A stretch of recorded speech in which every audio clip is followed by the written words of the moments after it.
All right. Guerrilla cricket. Whoa. Guerrilla cricket.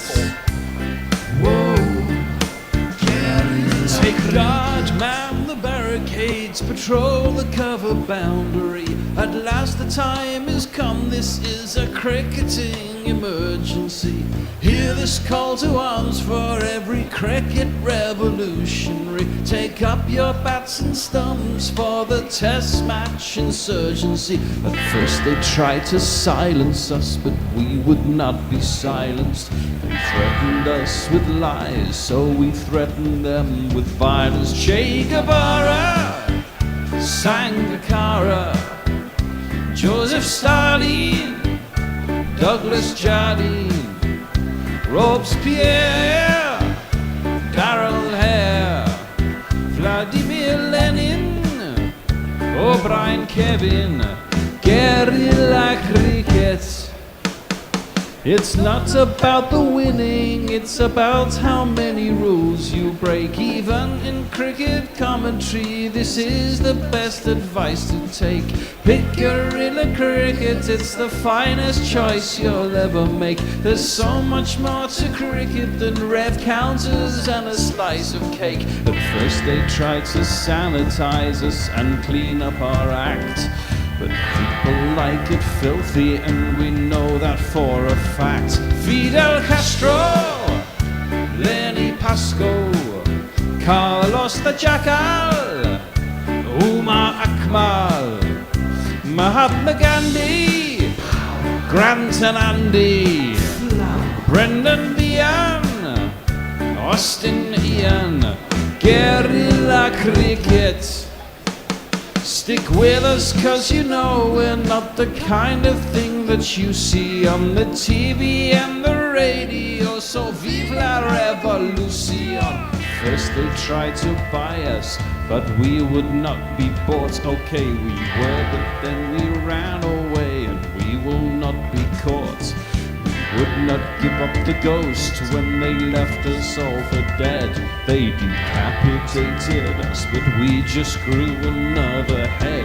Chairman Mao, Jamie Howe, Ho Chi Minh, Asif Din, Václav Havel, Graham Saville, No Surrender, Percy Fender, Che Guevara, Sangakkara, Joseph Stalin, Douglas Jardine, Robespierre, Darrell Hare, Vladimir Lenin, O'Brien Kevin, guerrilla cricket. Well, the Test match summer is over. It's the short form autumn that we have to look forward to.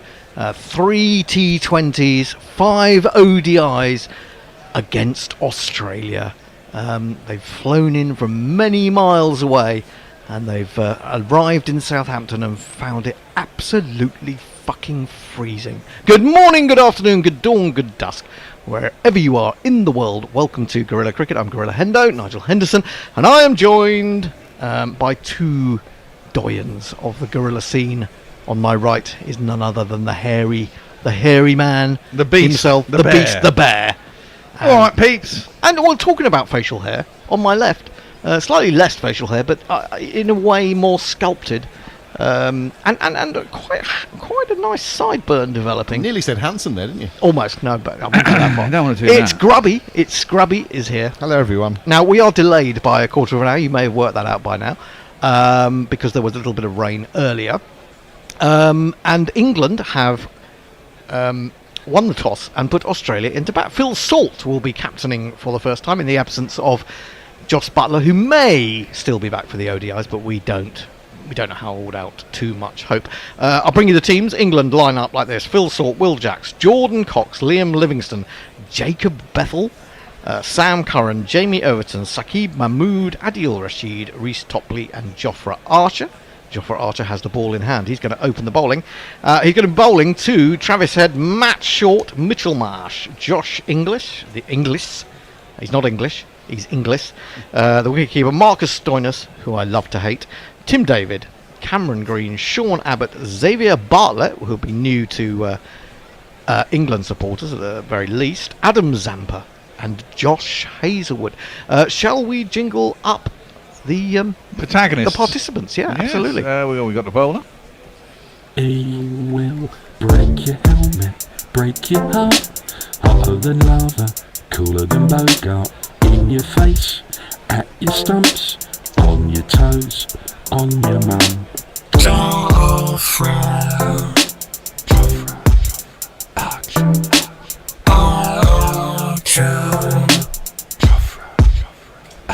First ball of the evening, and he's in, pulled by the right-handed short.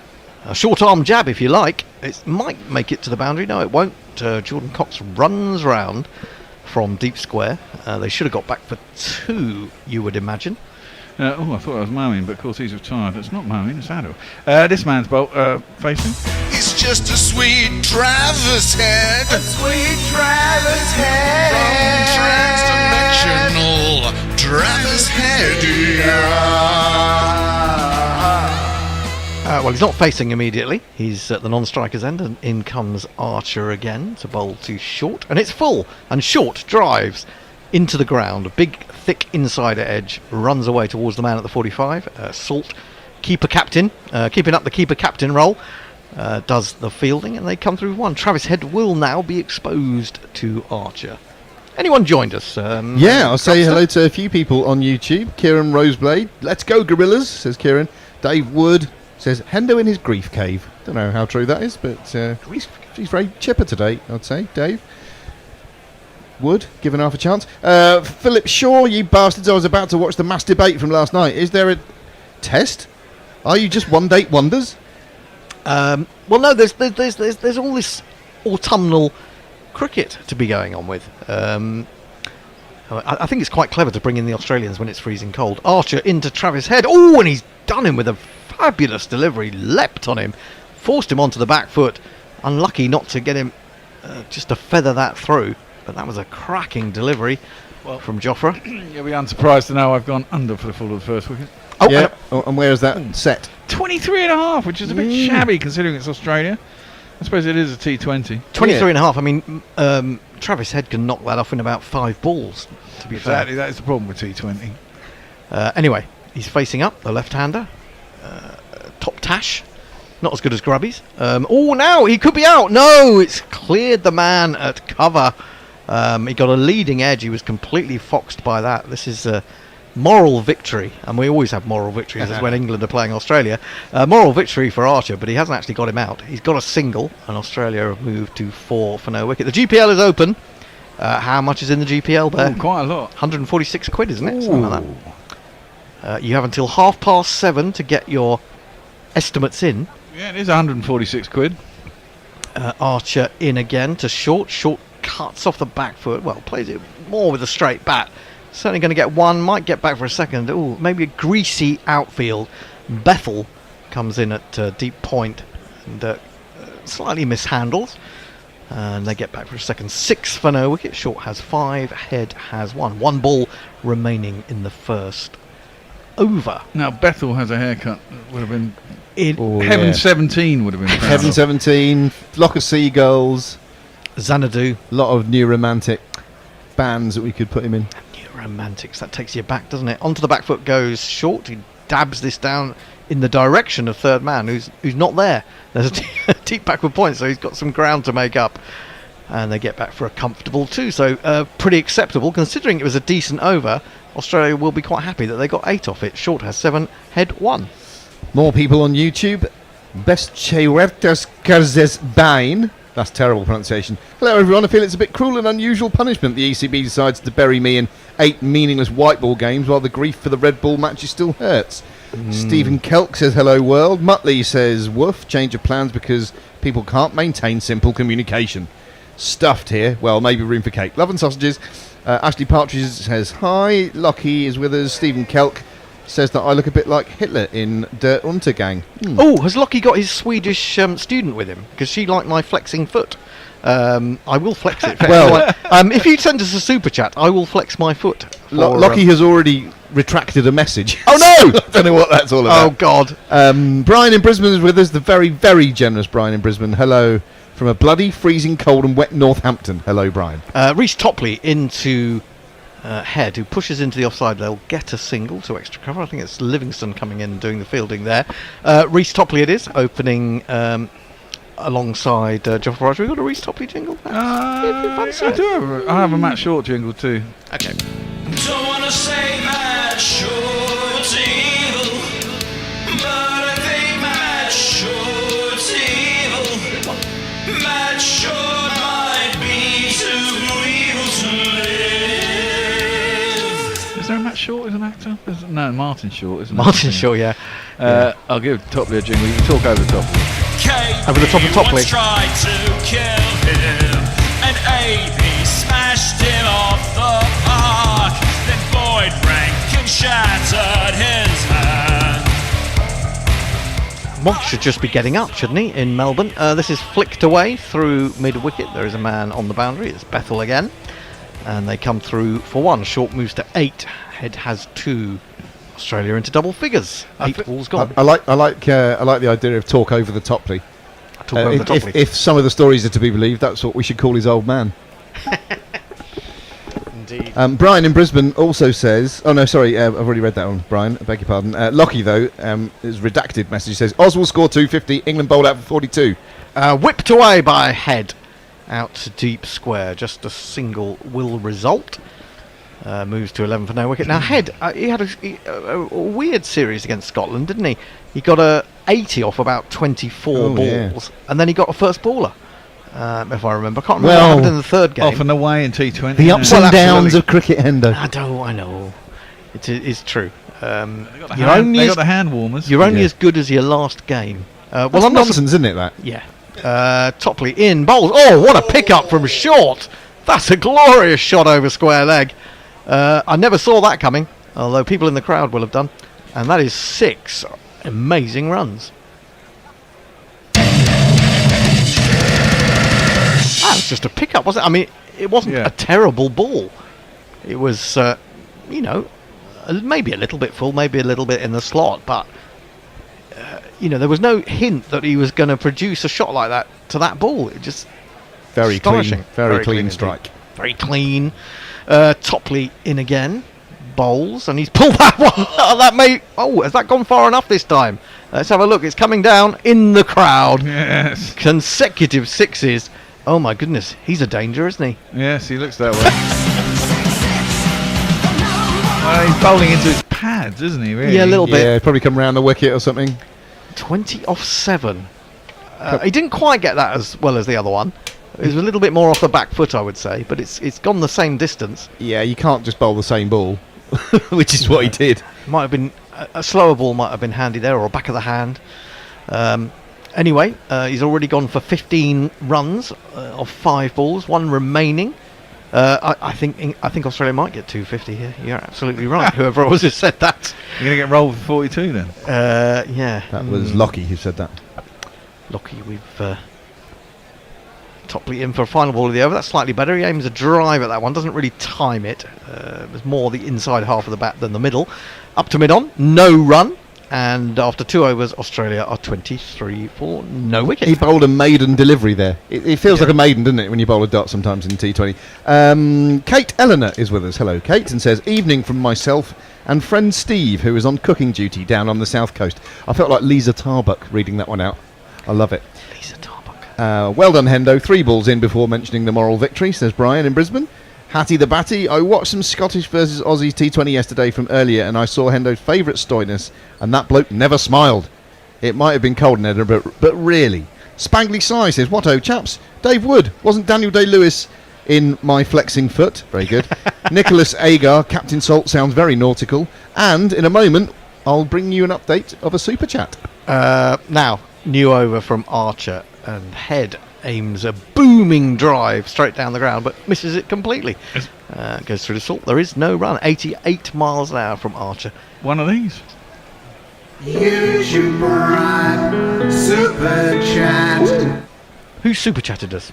Well, I'm thinking it's the porn bot, although it doesn't have that name on YouTube. It's GC Naked Fun. Just goes by the first, just by his Christian names. He's lost his bot. Archer in again, another good ball which Travis Head, staying inside the line of it, is trying to sort of work away on the offside, down to third man probably, but again makes no contact. So Head, the man that you expect to go off like a train, is struggling a little bit. I've got half a run. More like a sleeper. So GC Naked Fun has donated $4.99 donation to see Hendo's flexible 12 inches. I'm going to do it for you now. Don't get too excited. There it is. You have to there lift it your is. foot a little bit higher. Would you like? Oh yeah. Okay. I can't get it up that high. As the actress said to the bishop, over the top of extra cover. Finally, Head does what he intended and gets it away for 4 runs to extra cover. I keep wanting to get this in. Let's do some YouTube bigging up. Smash that like button. Follow us. That's what the kids do, isn't it? Smash that like button. Yeah. What's that? Hit the button until it goes blue. What Yeah. the hell is that? Well, you hit the like button, don't you? Like and subscribe, kids. Like the and like subscribe. Yeah. I thought you said the light button. Like button. Archer in again to the left-handed head, and he clobbers this over the top of cover. And though there is a man back to deep backward point, it's too quick for him. Successive boundaries for Travis.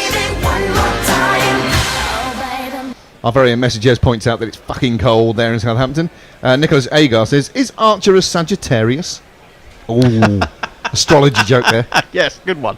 I like It it. landed very well with Hendo, I must say. Yeah, that's quite funny. I don't know. Anyone know? Anyone? It'll be easy to find out, won't it? Let's do an astrology guide to the England team. Or maybe not. 31 for no wicket. We're at 16 balls into the Australian innings, and having been put into bat, they're looking pretty good. Of course, the last time these teams met, although slightly different personnel, was in Barbados, wasn't it? And Australia won. He aims another drive off the back foot, rises on him, and he hits a little bit underneath it. Goes through to Salt. There is no run. Could have been out, 4 or 5 times for that shot now? Yeah, Archer's been a bit unlucky, hasn't he? I mean, there was a little bit of a wobble there into him, and then it seemed to go away off the pitch.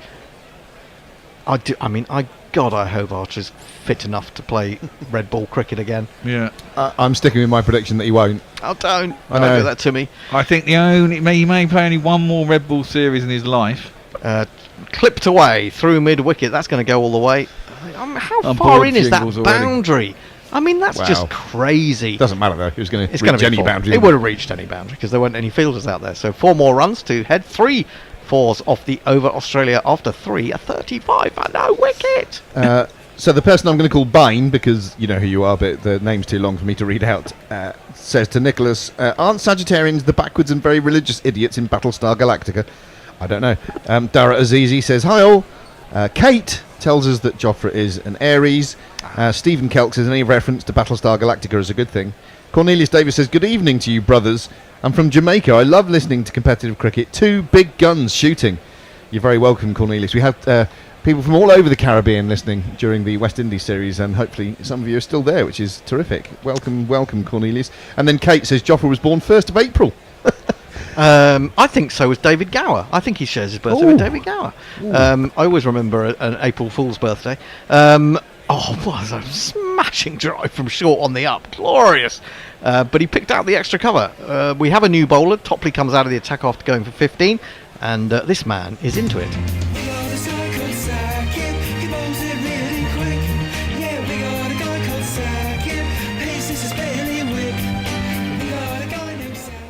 What is that tune? Convoy. We got a great big convoy. Ain't no gonna get in our way. Saki Mahmood it is. Sounds like a jingle from an ad. Had a lot of trouble with injury, hasn't he? But came back well in the final of the 100. However, that was given a bit of width. It was a little bit short, and short has just laid into that. This time he doesn't fit the fielder, and he picks up 4 runs. Yeah, that was a shit ball actually. It wasn't great, it was was it? wide, and it Wasn't said great. hit me all over it. He did bowl very well in that final at in the 100 at Lords. I'd kind of given up on him for this year. I didn't think he was. I thought the injury was just had sort of finished him off pretty much. But It's always good to see people come back from injury successfully, isn't it? I mean, Do you think he's a lovely bowler, Mahmood. he is? I mean, Yeah. do you think in a couple of years' time, this whole raft of English bowlers who've had injury problems the last 4 or 5 years will actually stay fit for a couple of years, and we'll No. have a whole battery of them? No. Mahmood in again, a little bit too much width and chopped away. Hopefully, there's someone out there this time. There is, and it's Bethel. It's just a single. No. What I was going to say earlier is I reckon the only time that Archer will ever play in a Red Bull series again, that they will try it in as exactly that, is the Ashes in 2027, and that may be the 27? whenever it is. 25? 25, 5, yeah. 6. Yeah, so it's 27. It's over here again, isn't it? Yeah. Yeah. So I think that they really pegged him in to hopefully be fit for that. And I don't even think he'll play all the tests out there and that. Oh no, of course. I think they'll take him, they'll take Woody, Yeah. they'll take Ollie Stone, and they'll take someone else who's quick.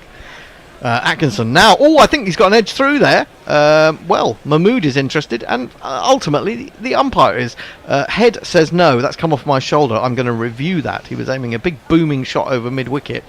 There are sort of low fives from the England fielders, but I think they probably know that he didn't get anything on that. Low because pessimistic 5s. because he's indeed, because he was very sure, Head, that he hadn't got anything on that. Well, someone else said they were very sure that he was. Well, it's definitely hit the shoulder or brushed the shoulder, but it might have taken the edge first. I thought it did. It certainly looked like it to me, but we shall see with Snicko. Snicko. While you're doing that, I'll just tell you that Dara Azizi says, nice to be listening from home rather than my patrol truck. Are you a cop, Dara? You're a Do we have to be on our best behaviour? Oh, we missed it by a mile. He's absolutely nowhere near that, is he? Never mind. Yep, No, that's get not on out. with it. Yeah, it has hit the back of his shoulder. As I'm sure everyone out there knows, the Bine character is Leah. I knew that as well, but got to play it by the book here. I can only go by what's written in front of me.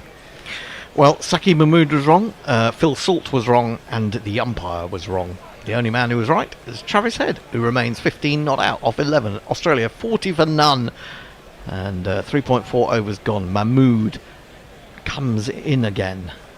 Lovely action that he's got. Aims it towards the legs of Head, and that's quite a good place to bowl to him, actually, because it was a good length as well. He wasn't able to do it very much with that. They've had to run through for a leg by, nothing more. Travis Head having a few friendly, or perhaps not, words with Liam Livingstone. Don't know what that was about. 41 for no wicket. GPL is open till what did we say? 7:30. 7:30? So another 28 Yeah, minutes. 7:30. Pot's 146 quid. It started at 146 pounds. It's well worth winning. Of course, you should super chatters. You should smash that like button, and you should. Like. Have you been watching Mr. Beast? No, I haven't. But it's what the kids do on YouTube. Smash the like button, and what else are you supposed to do? Oh, subscribe. Yes. Mahmood bowls good length outside the off stump. He tries to drive short, but can only hit it into the ground and straight towards extra cover. End of the 4th over. Australia going along at just over 10. 41 for no wicket. Lockie says, this is heartbreaking. Student foot fan is out with her French boyfriend. Oh, what? She will be so disappointed. So will I. Jeez. Leah says it's from a Sam Peckinpah movie starring Chris Christopherson, also called Convoy. Grubby. Rather pointedly. Dara says if Woody is fit, we're talking about injured bowlers, imagine if we've got a lineup next year of Ollie Stone, Mark Wood, Jofra Archer and Saki Mahmood.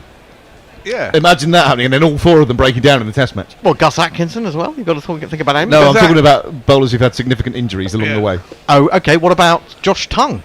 Yeah. Tongue-E. What's happened to him? He's been injured all Tongue-O. season, hasn't he? Sam Curran is going to come into the attack for the 5th over. I expect this to go around the Did park. everyone know this, by the way? Dara is a sheriff. I didn't know. I remembered that now. Sheriff of where? Maricopa County, Arizona. Wow. That's where all the shit's going to happen in the election, isn't it? Is it? Yeah. Oh. Go on. Oh, he's a little bit unlucky there, Curran. He bowled him a shorter, slower one to start with, and he pulled it over mid-on, but didn't really get it. But there's no one back, and it's 4 runs. Yeah, he kind of clothed it, didn't he? Yeah. But wide enough of mid-on that it wasn't going to be out. Am I going to play it? Oh, no, you're going to play a 4 jingle. No. Okay. Didn't deserve it. No, absolutely not. Fair enough. Of course, Tom Curran batted very well for Surrey today, if you were watching that earlier. Hit 80 odd, 86, wasn't it? 7 6. 7 6s in that innings, at least. A good recovery at the end of the day as well for Somerset. It's a cracking game tomorrow. This is a cracking shot onto the back foot. Head, who's beginning to find his range, and he puts that away through extra cover for one of these. Jingle, jingle, jingle. You ask where I live, is the address I give. The phone. Thandika is with us and says, I hope our batting will be good today. Well, yep. And Messers tells us the GPL's at 149. 149, get on. Is that the because you just GPL. had 3 goes? Yeah, exactly. No, he'd have had to have 6 goes for that to be true. 146 it was before, wasn't it? Yeah, but Yeah. it's you only get half. Oh. Yeah. Half goes in the pot, half goes to us. Short pulled all the way, Short boundary. miles over the ridiculously short boundary. This is why we're getting such ridiculous scores in T20. 6 runs. Yeah. It's Silly, isn't it? It is a bit It's silly. But just watching that, you can see why test matches are going this way as well. I mean, players are so used to just hitting the ball. Yeah. Well, you know what I feel about the last test. You'd have seen enough of it on WhatsApp. Yeah, I do, and I kind of get your point. But, that's the problem with baseball. Every once in a while it's going to go horrifically wrong, and then everyone's going to go, told you so. Yeah, but, when You've got people just waiting to say that. Yeah, exactly. I know, but also, the thing about that is that when you think how they played this particular series against Sri Lanka, there was less baseball than normal. Well, that's picked up. Oh, We you may haven't not have got got that. everything on that, but it's still going to go for 6 because the boundary is about 30 yards in from the fence. Ridiculous. Fuck's sake. 2, 4, 6. We'll come back to it in a sec, but Maltley's just given us £2. Thanks, Muttley. A super chat. You're a lovely each man. peach, pear, plum. I don't want you to go. What does that mean? I'm a bit worried about Muttley. If he gives us £2, will he still be able to afford his sausages tonight? Well, he says he's very full. Oh, is he? Oh, Yeah, okay. but still room for cake. Oh, good. Gotta have your sugar, even though it gives you diabetes. Yeah. Thanks, Mutters. You lovely person. He's a man. Slash dog. He should write a book of sausage recipes. I like a nice sausage casserole. Yeah, oh my I God, do 4-4-6-6, and this is going to be another 6, I think, over cover.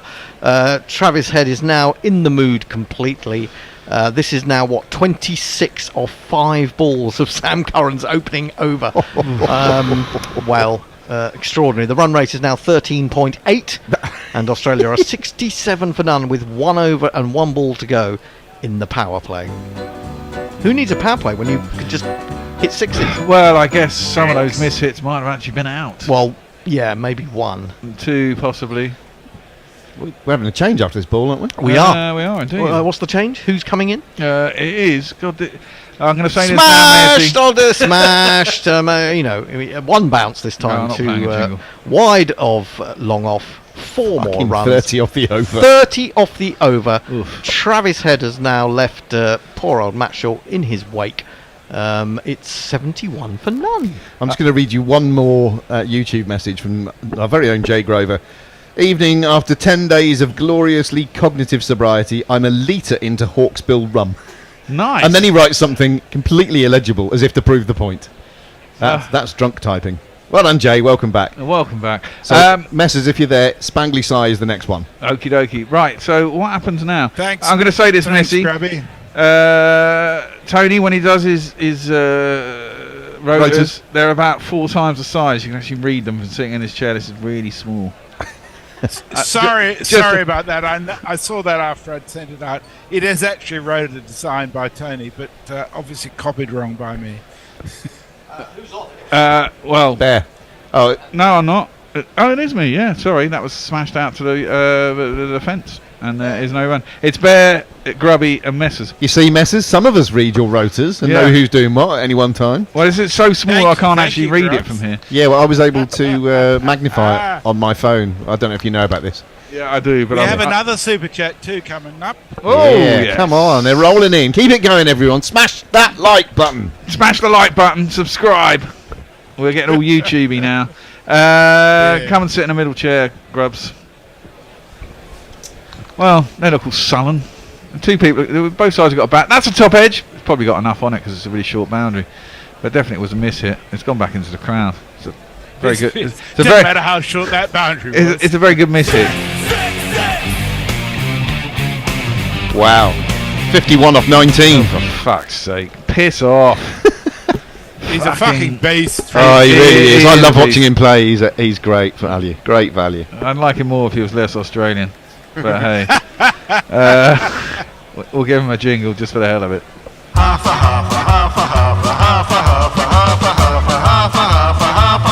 And the weird thing is he literally could have been out 4 times to Jofra. He started off quite slowly, didn't Yeah, he? didn't he? Flapping at everything outside his off stump.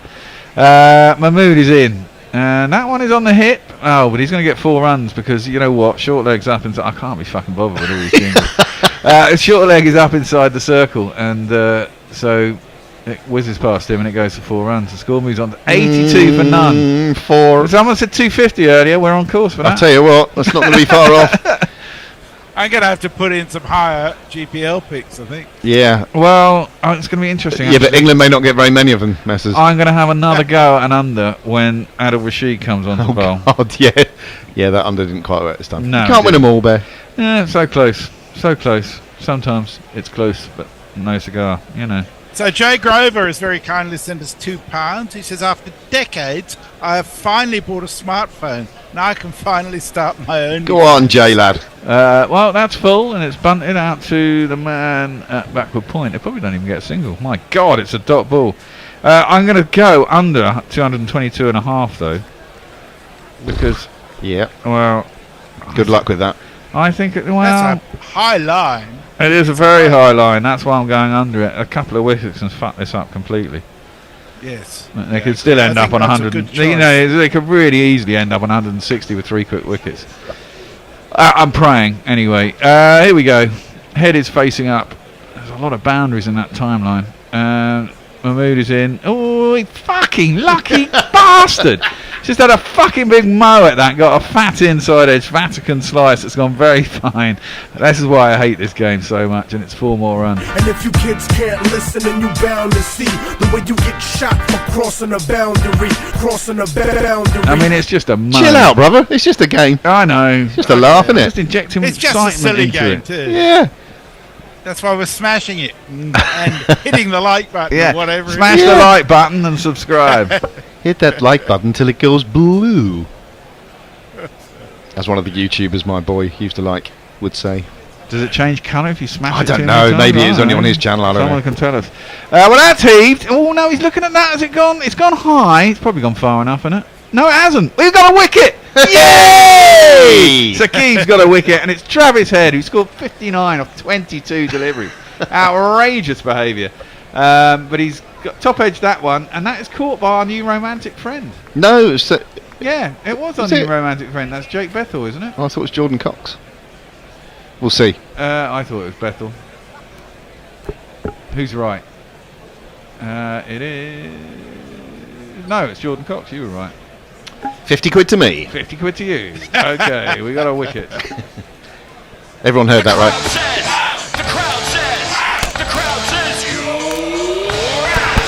Well, I've changed microphones. Grubby here on 2. Remember, Yeah. remember Reggie Perrin? Reggie Perrin, They used yeah. the different colour phones. Perrin here on green. Yeah. I don't remember that. Another one for the kids there. I don't remember that. Well, it's another hideous tash has come out to the centre. The Antipodean tash it's shocking. It's going to be... He's not Jeff, he's not Sean, he's not Rod, he's not Daniel, he's not Jack, he's not Jamie, he's not Lisa, he's not Paul, he's not Adrian. Yeah, we're not having 23 seconds more of that. Run rate's 14.33, 86 for 1. Frightening. That's exactly what you wanted for your opener in T20, isn't it? It is indeed. It's hard to 6 fault overs that. on power play done. Does he go straight to Adil Rashid? Yeah, I think so, yeah. I think just saw him taking the ball. There he is. Yeah, there he is. I'll give him a jingle in a second. I've got to get my bet in quick. I don't offer him any odds at the moment. So. I don't know what's Oh. happened, but since Grubby's gone off socials, everybody's stopped sending any messages at all. Well, the first ball's driven back down the ground, and of course our men are out, so that's just down to a long leg, and it's a single.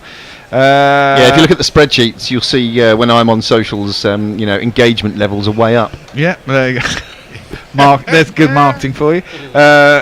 Analysis or whatever. This man's back at bowling. Rashid on the 45. Adel Rashid on the 45. Adel Rashid on the 45.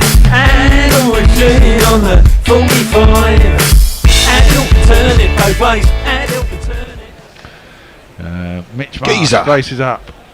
And it's just defending the leg side. There's a bit of nearly a coming together between our non-striker and the bowler. Was that a googly? He often likes to get a googly in early doors, doesn't he? I don't think it was actually. It's quite full, so it's difficult to tell. I'm going Mitch Marsh goes for a big mo, gets bowled by the googly. Adel Rashid tosses it up. I don't think it was the googly. I think it's out the front of the hand, but it's only driven out as far as deep extra cover, wide long off. And I'll get back for 2. 100, and they were offering me 21.5 runs for the second wicket. The problem is what happens at the other end. I'm quite happy that Adel will create a chance. Let's have a look. Hang on. Who's going to come in? Jamie Overton will probably come on, won't he? Possibly. So we've gone in. We haven't got another. Have we got another spinner? Oh, there we go.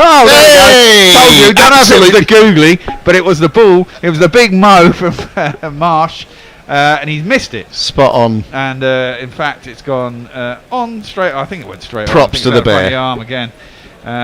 He's mowed at it. He's got himself out. So get on your bike and take a hike right out of here. Your history. No good for me. No good for me. Your history. Nah, nah, nah, nah. It's mad, isn't it? Even in slow motion, I can't pick his googly. I'm not even sure it was a googly. It might have just been a straight honour, but it was more or less as you predicted. So, credit where it's due. We don't always give you enough credit, Bear, but on this occasion... I'm a bit like Nostradamus when it comes to these things. Well, don't push it. I think the bookie would disagree. Yeah. Well, I don't know. The bookie has paid me out a lot, more than I've put in over the last 2 or 3 years, is what I am going to say. The next man in is... Oh, another tash. They've fucking all got tashes.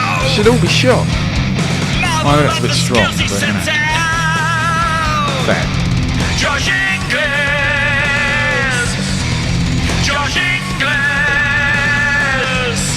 It's like policemen back in the day over here in the UK. There used to be this regulation tash that almost came with the uniform. Exactly. Well, I don't want to go there, but yeah, we know where that comes from. The first ball was just...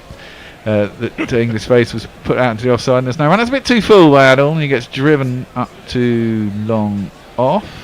Oh, he comes back for 2. Oh, there's a direct hit from long off. Now have a look at this. I think he's in. I don't know if he put his bat down. We'll have a look. Did I get that in? I can't even remember if I got that in now. We're having a look upstairs. The sun's gone in. I mean, the sun is going down anyway, but it's definitely more overcast regardless. Well, you said there were going to be showers, didn't you, Messi? There may be. There's little scuddy clouds everywhere. But even if there are showers, they'll be very, very brief. Well, we can't tell from there. Oh, yeah, no. Yes, he's well in. You can tell because the ball came in when he was about level with the stumps. Yeah. Adel Rashid has the nerve to appeal. Well, it's because you got a direct hit. You always think, oh, could be. Yeah, but he also had... And we only had a long shot from a long way off. He was standing right next to it, and the batsman was right next to the stumps. Yeah. So. Well, you know. Come on, get on with it. Yeah, not out. Shorts on 27 off 14. English 2 off 2. 91 for 2. 91 for 2. 112. Oh, hello. It's our new romantic friend who's going to bowl. And we've got a jingle we've never heard before, and he's left arm orthodox. So that wasn't a bad little action. Liked it. Quite flat. You can get away with that in T20. It is a new boy who has a new jingle, and it's... Oh, that's 148.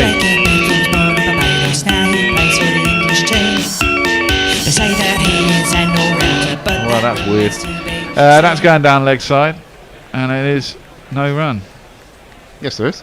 Sorry, there was one.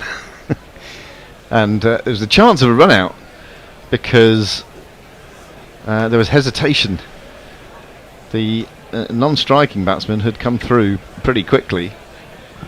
Oh, that's a good point. And Chance a of direct hit would have seen him gone. And chance of runouts in T20s is always a good one. Fucking computers. Hey kids, stick with us. Yeah, stick with Smash us. the like button. Smash the like button. Yeah, and subscribe. Bethel round the wicket, and that's horrible though. It's down the leg side. He's going to be clipped. I suppose in this game, getting clipped for a 1 down to long leg is A run of ball's perfectly acceptable. is a here. victory. Yeah, exactly that. Oh, we've got 2 super chats coming in at the end of the server. Right, Bethel around the wicket to Short, who plays that back to him. That's not a bad over, is it? 4 balls, 1 run. That's very good. That is, considering 2 of them are pies really down the leg side. And if he'd got his legs out of the way, they'd have been wides, but unfortunately they didn't, and they hit the pads. I'd like to see some teams getting a bit more attacking by bringing spin on during the power play, because the pace on really suits them. Yeah, it certainly does with the Aussies. That one is cut. That's a nice cut. Short beats the man at backward point, diving to his left futilely, and it will be 4 runs. There's not one boy for me, I must have 2 or 3, I need 4. We got 1 ball left in the over? We got 1 ball left in the over. And then you can tell us what your super chat people say. Yeah, we've had a hiatus on YouTube. The messages stopped for a while. But the cash is flowing. Jay, let us know. Oh, now that's clothed a bit, but clothed enough that it's beaten 2 it's beaten 2 players in the outfield. And gone for 4. It's a lot of cloth. It was indeed. 1, 2, 3, 4. He looks a bit like Jason Gillespie under a helmet. A little bit, maybe not. What? Smash that button. Like, give us some super chats. Messi. Okay, Philip Shaw sent what I believe to be the perfect super chat. €5.99. He just says, "Hi Messi, you're great and wonderful." And I'm not going to read the rest of it because it's not kind. Leah says testing. Stephen Kelly. I can see it, Philip. I can see it. €2.50 says, "Please say hello to my nephews, James and Joseph." Hello, James and Joseph. Wonderful to have you listening. How old are your nephews, Stephen? Are they liable to be a little upset if we get a bit sweary? They won't be. They'll love it. They'll love it. Kids always love it. Adil Rashid is back in for the next over.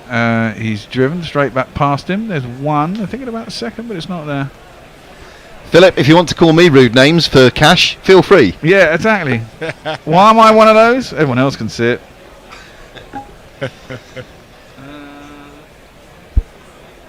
Short is going to face up. Adil Rashid is bowling to him. Tosses it up. Let's just play back to long off. It'll be a single.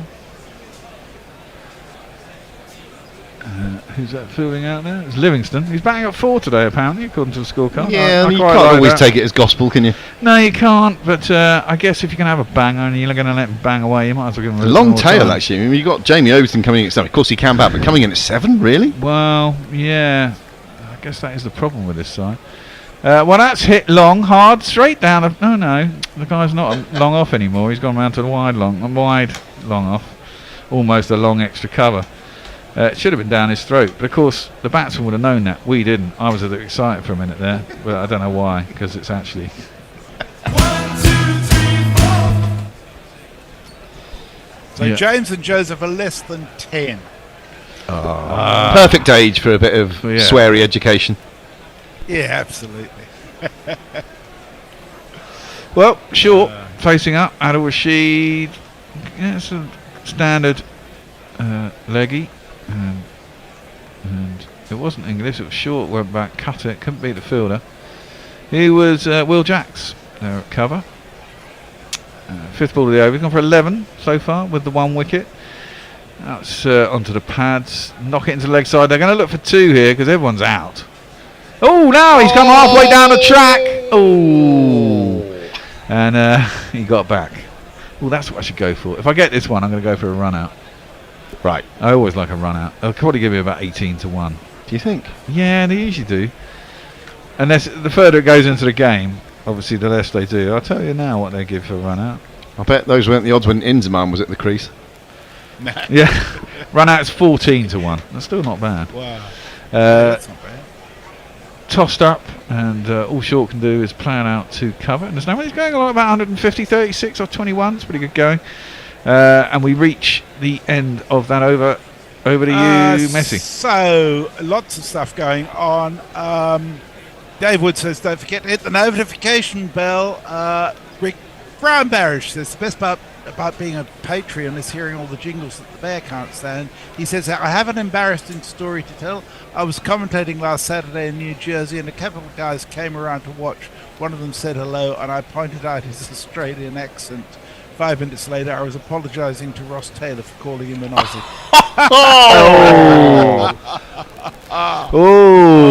That's got to hurt. That has.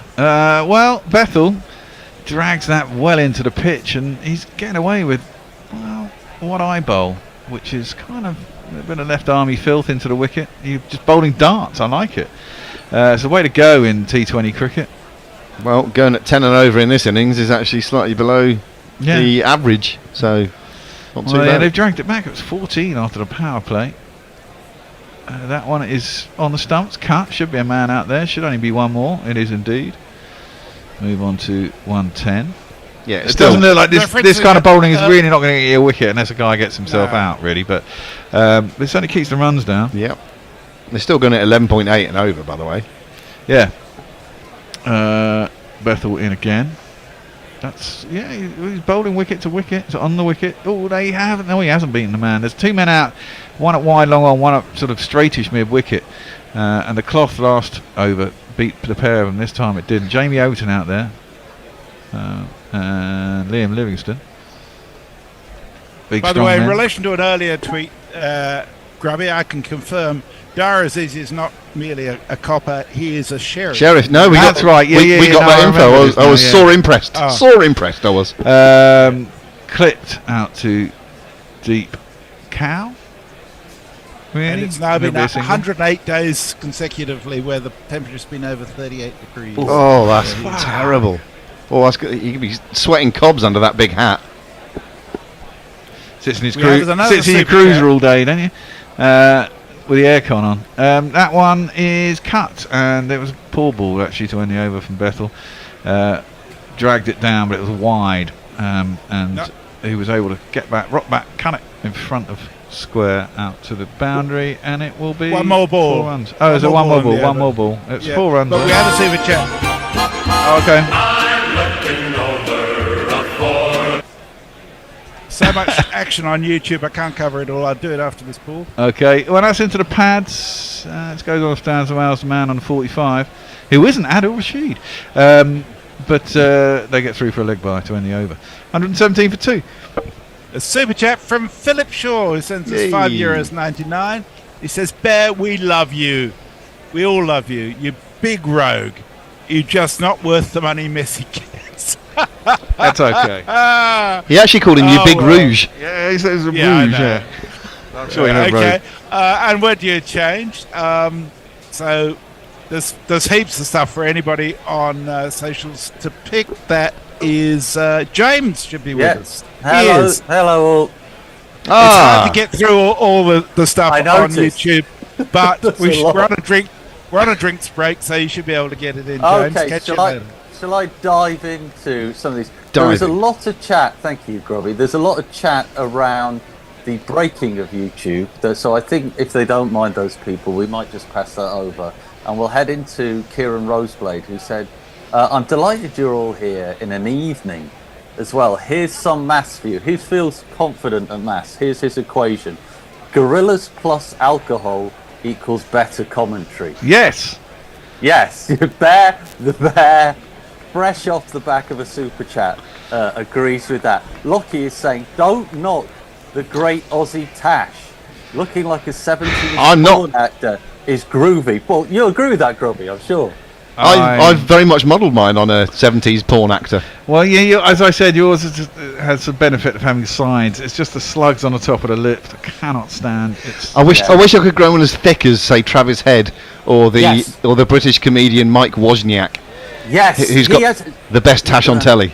An amazing. He's got a proper paintbrush moustache. I'm not manly enough. Paint.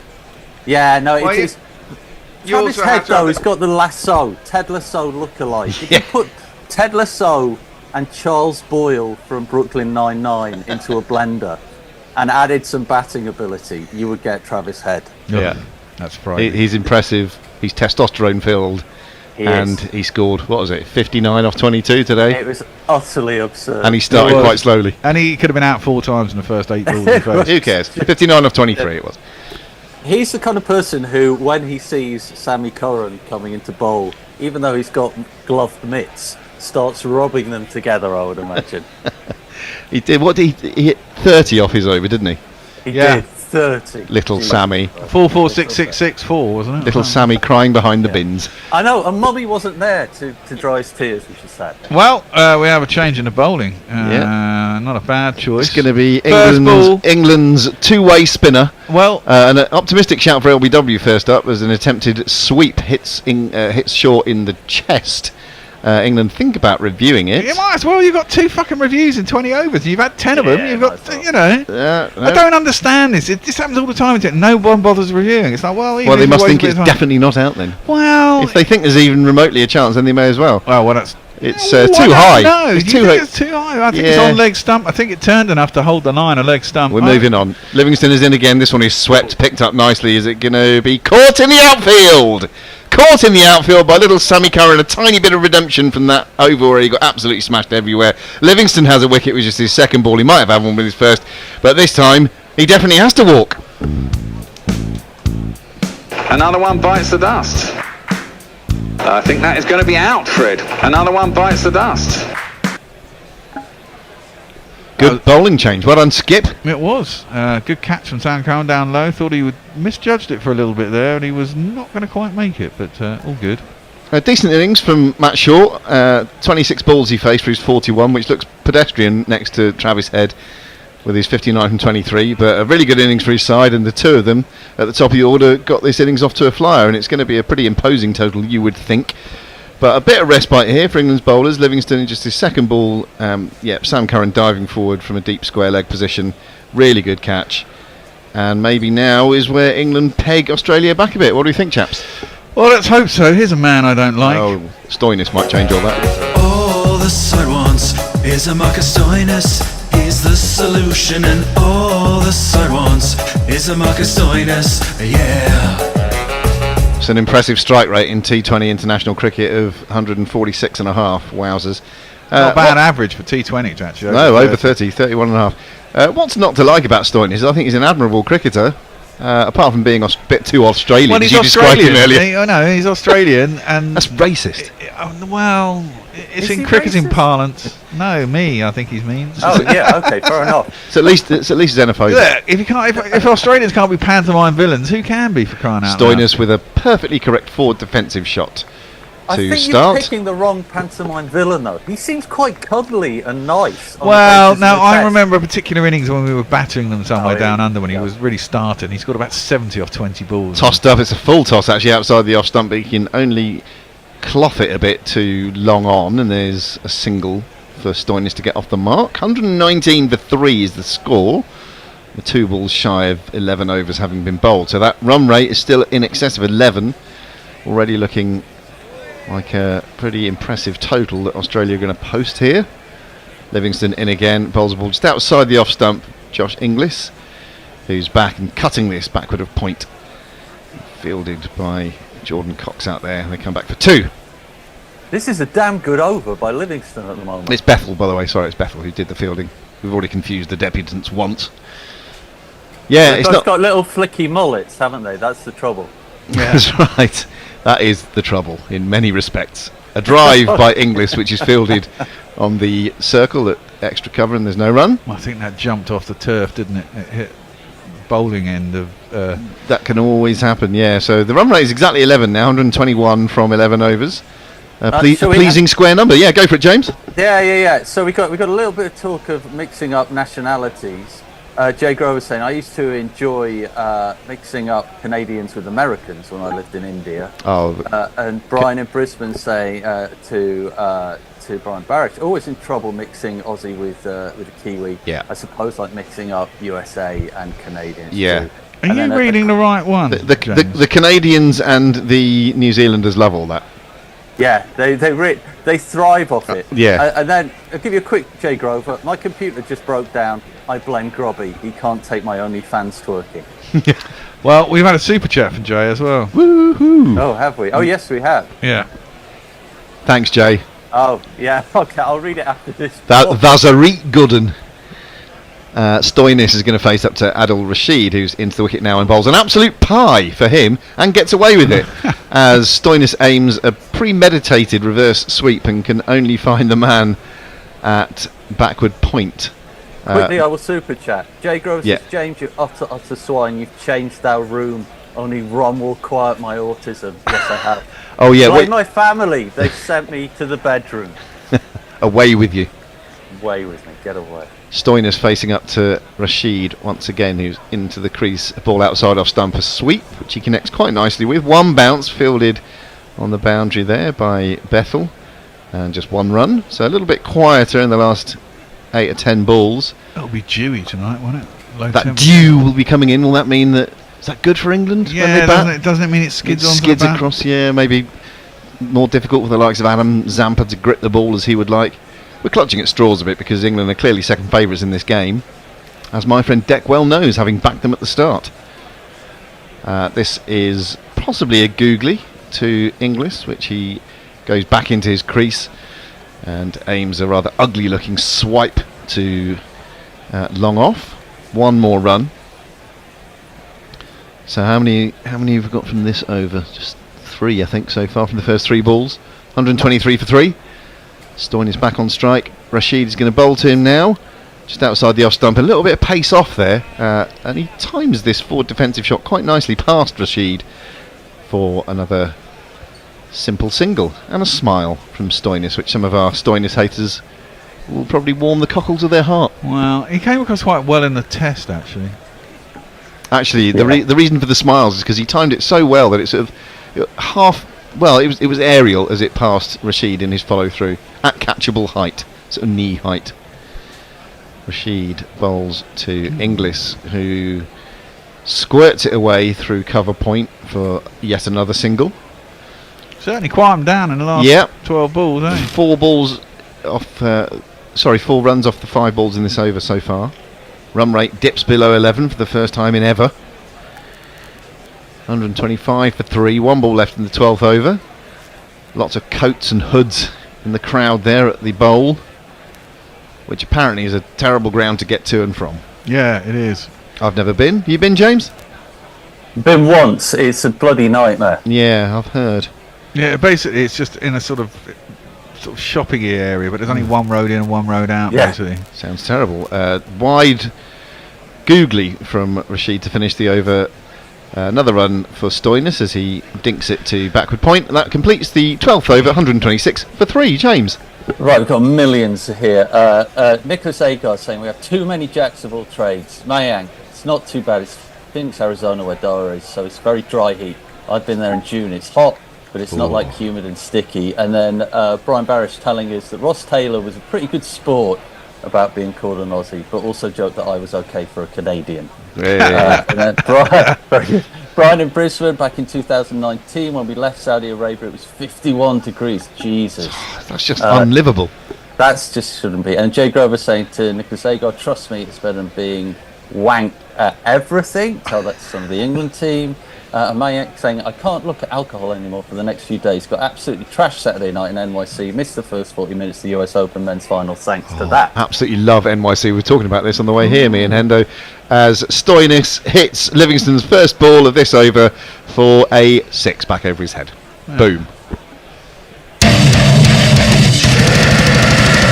One of those weird ones. I think his hands were excellent there because he was looking to turn it on the leg side, I think, and then he just altered his shot slightly, just and aimed it straighter and timed it beautifully. was Lofted it almost- back over his head. Almost like a big leading edge.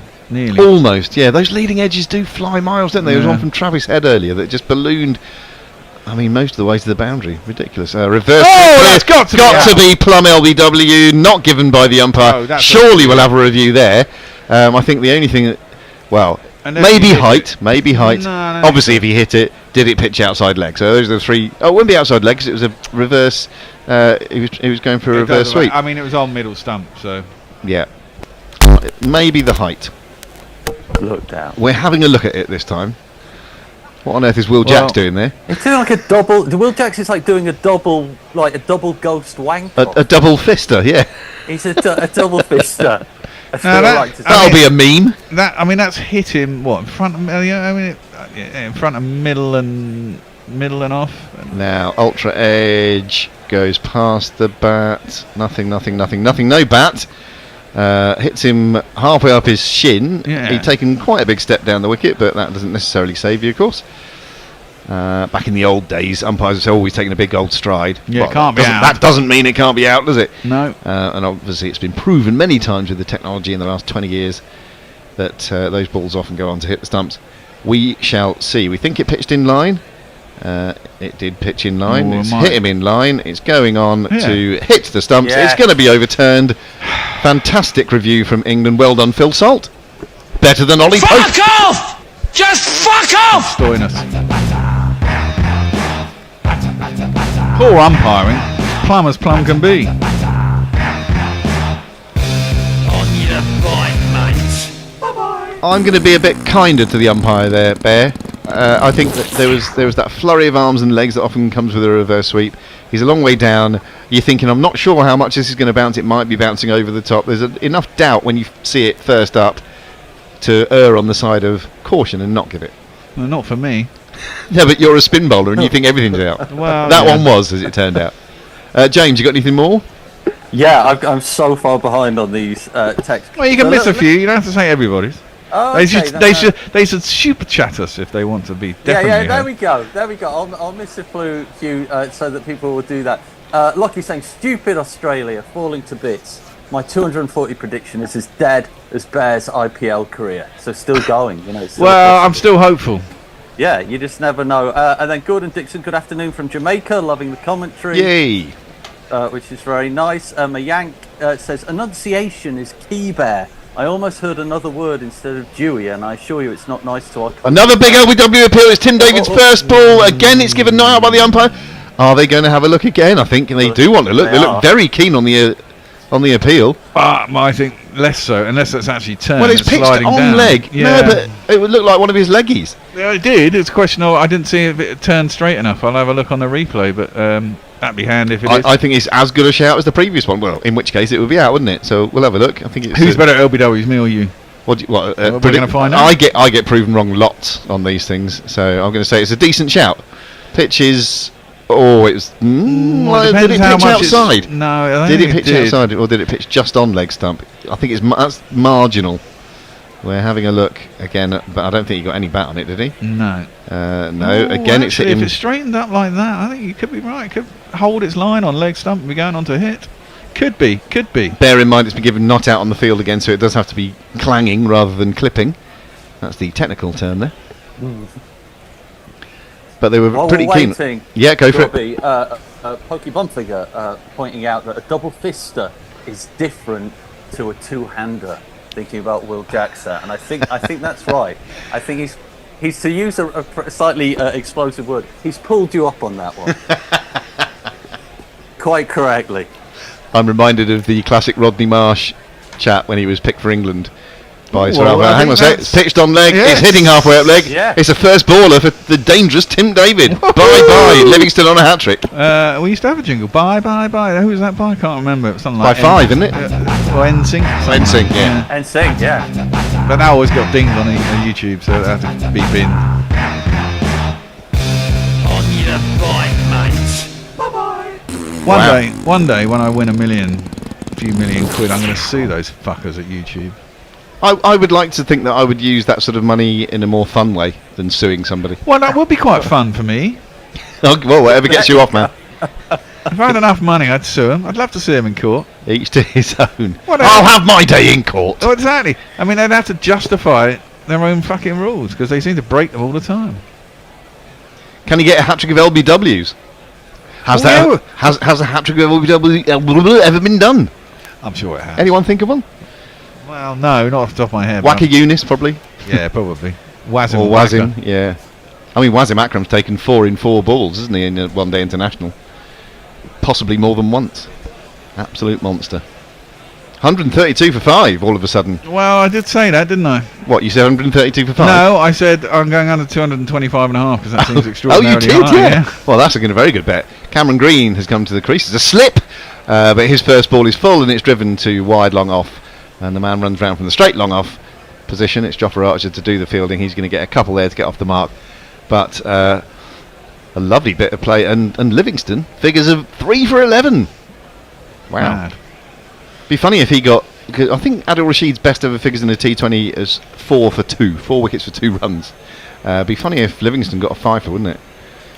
I'm sure Livingston got some stupid amount of wickets, didn't he, in the last World Cup in a game? This is tossed wide and full. Good ball, that Yorker length that's often difficult to get away, and it was for Green because he couldn't get it past short extra. 134 for 5. 1 ball left in this eventful 13th over, being bowled by Liam Livingston. He's into the crease now to bowl to Green, and he's forward in defence. Can just push it up towards mid-off. It's fielded by the man running round from short extra. Completes the over. Well bowled, Liam Livingston. James. Yeah, the maestro. So Emily Elizabeth is here and says hello all. Hello. And then has lots of love back from other people, from Stephen Kelp, from Jay Grover, lots of people saying hi back to you. And then Kieran Roseblade saying, how much has Mayank spent on sporting events this year? Funded the T20 World Cup and at the US Open final. You've ticked off a lot of bucket list stuff there in one go. But I can see we're about to experience a character from Far From the Madding Crowd. It's about to bowl, so I'll shut up. It is England's Barbados-born debutant Jacob Bethel coming on to bowl his left arm. I think orthodox is quite complimentary to it. It's left arm and it's slow bowling, but he's darting it in. This ball strikes Inglis high up on the front leg, and there is no run. He's back to his mark. He does get through his overs quickly, which is always good to see. Speared in once more, and Inglis whips this through mid-wicket, and he's going to get himself 1. So a real slowing up here. That run rate darting down ever closer to 10. And who thought at the start of the day that we'd be saying that with some sort of hope? Well, but we are. A couple more wickets. I mean, these are the last 2 recognisable batsmen, aren't they? I mean, they've got a pretty long tail themselves. Sean Abbott's in next. Cameron Green, the man I like to call Condor Man because he's got such a big wingspan. Green faces up to Bethel and clouts this one as a wide delivery, which he whacked through extra, but rather toe-endy, and can just get 1. Did you ever see Condor Man, the movie? It was Michael Crawford, wasn't it? Michael Crawford, yeah. Yeah. No, is the answer. I didn't see it. I think I went to the terrible. It was terrible. I went Yeah. to the cinema. I saw it. It had loads of Porsche 911s in it. Blacked out Porsche 911s. A full delivery. Right. Bethel spears in wide of the leg stump because he saw Inglis backing away, but he clouts it through mid-wicket for a couple.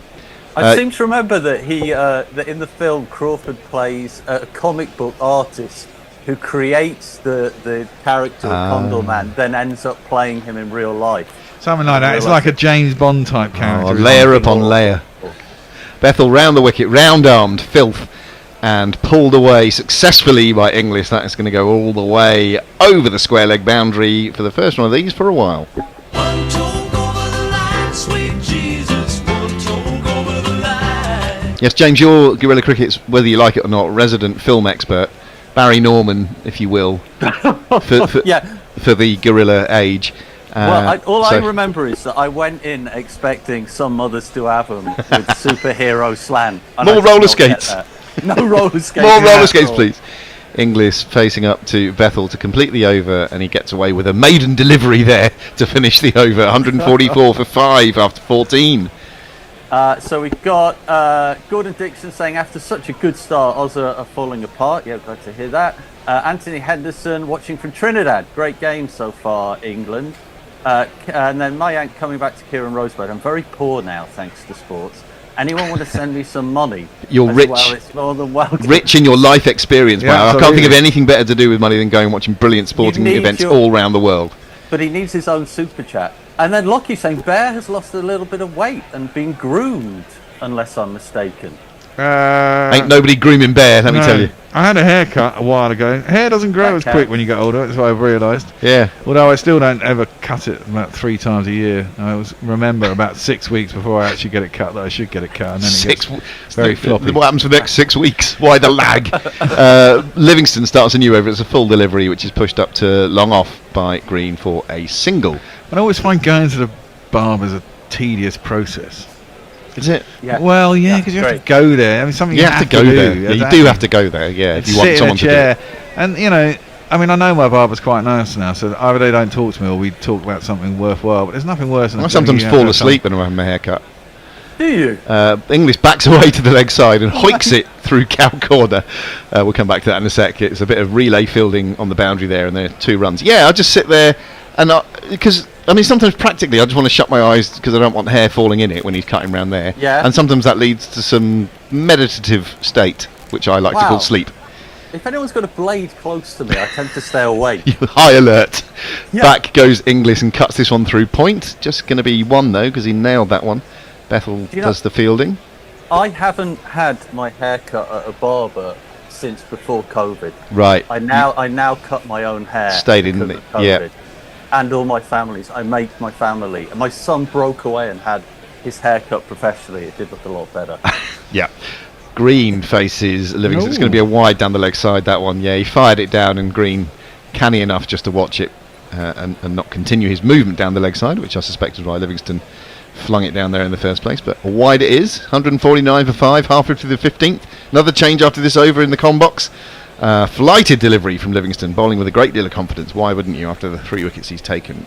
And it's driven from the crease by Green to long on for 1 more. 150's up, 150 for 5. That run rate still just above 10 and over. We've Livingston. got another super chat after this. Whee! Livingston comes in to bowl to Inglis.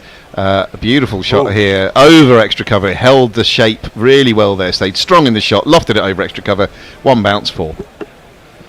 4 on the floor, and 1 more 4 than the 4 before. That's what 4's are for, to get funky on the dance floor.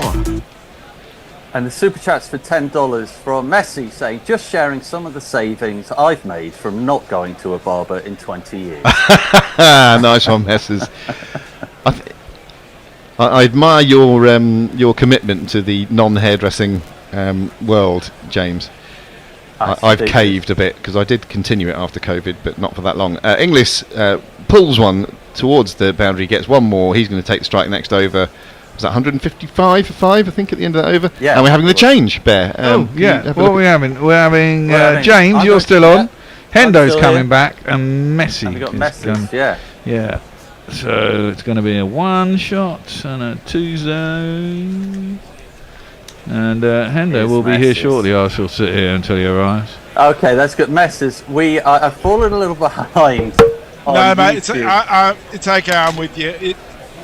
I'll You know, check down the- basically, as long as the super chats get read out, then everybody else falls in. Well, we'll do it if we can category. I think because T20 is just so mad. It's so mad. There's just no. The next one is Kieran Roseblade to my Yank for after my Yanks appeal for some cash, as the magician continues here. Adil Rashid, who's got the 17 so far.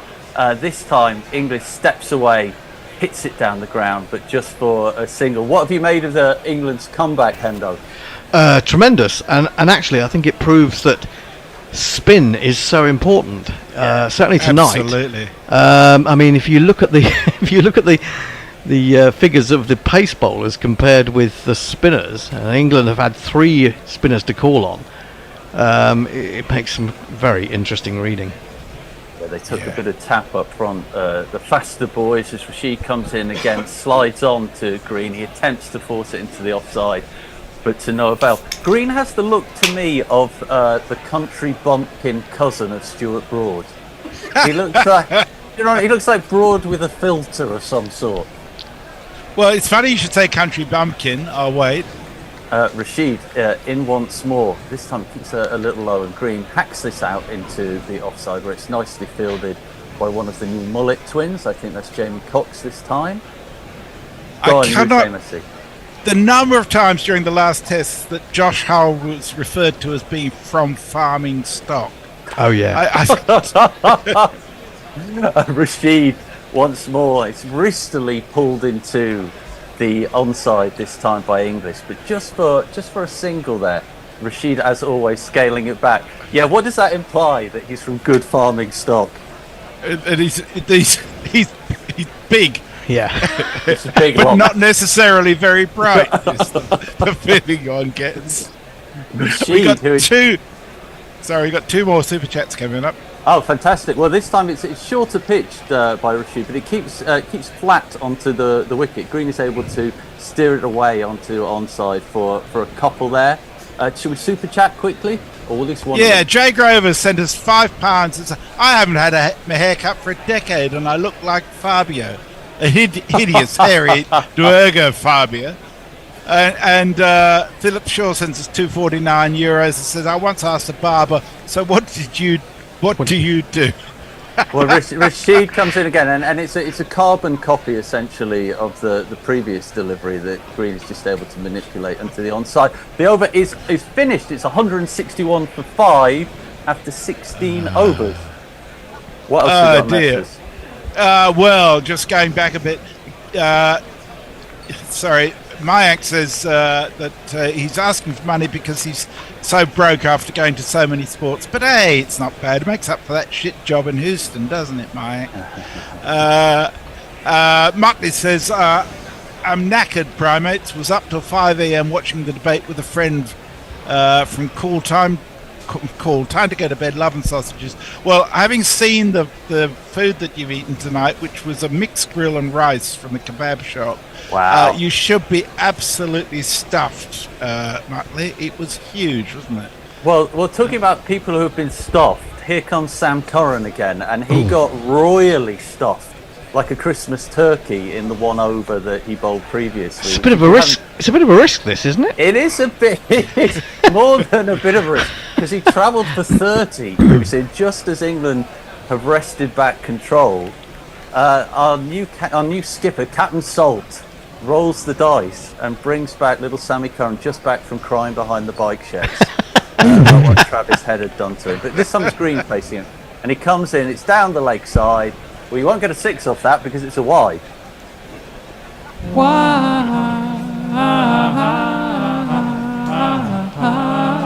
I mean, you have to say that Sam Curran has had a brilliant season in short form cricket in general. Hat-trick in the 100, runs as well. He's been very consistent T20 cricketer as well, but not tonight. Yeah, it's one to come back from. Here's a legitimate delivery. There's punched down the ground by Green. He scampers off, so he's got a firecracker up his backside, but he's only ever going to get one. Really? Yeah, so what do you think the thinking is at the moment? That's just an anomaly, Curran's first over? Yeah, I mean, I think that happens in T20, doesn't it? Yeah.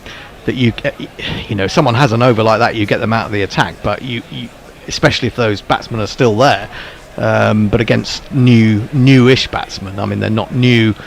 Inglis has been out there for 25 balls, Green for 11, but they haven't faced Curran tonight. They're not in the zone against him, so to speak. No, I think that is fair. Inglis looking round the ground, picking his spot. It's a small, attractive ground at the Rose Bowl. Even if, as we said before, a nightmare to get into and out of. But Inglis is ready this time. Again, it's on his legs. That seems to be the line that Curran's going for, trying to cramp them up, which is a mistake that he made in the first over that he had. You have a lot of width, a lot of back of length deliveries, and it's just a single there. What sort of score do we think Australia are going to get to here? 183. Oh, really? I think they'll get the 200. I think they'll get 200. Yeah, sorry, I is that what you've got? Is that what you've got? I've got lots of things ending in 3s, but no, it'll be 200. I think you're right, Hender. Green facing this time. Goes to give it a bit more whamp down the ground. There's a slight misfield there, but he's just going to get a single. To be fair, to bit Sam more Curran, whamp. I was going to say that's the first time the word "whamp" has been used on Gorilla. That's a new one. Do we not use the word whamp? I often use the word whamp. Oh, do you?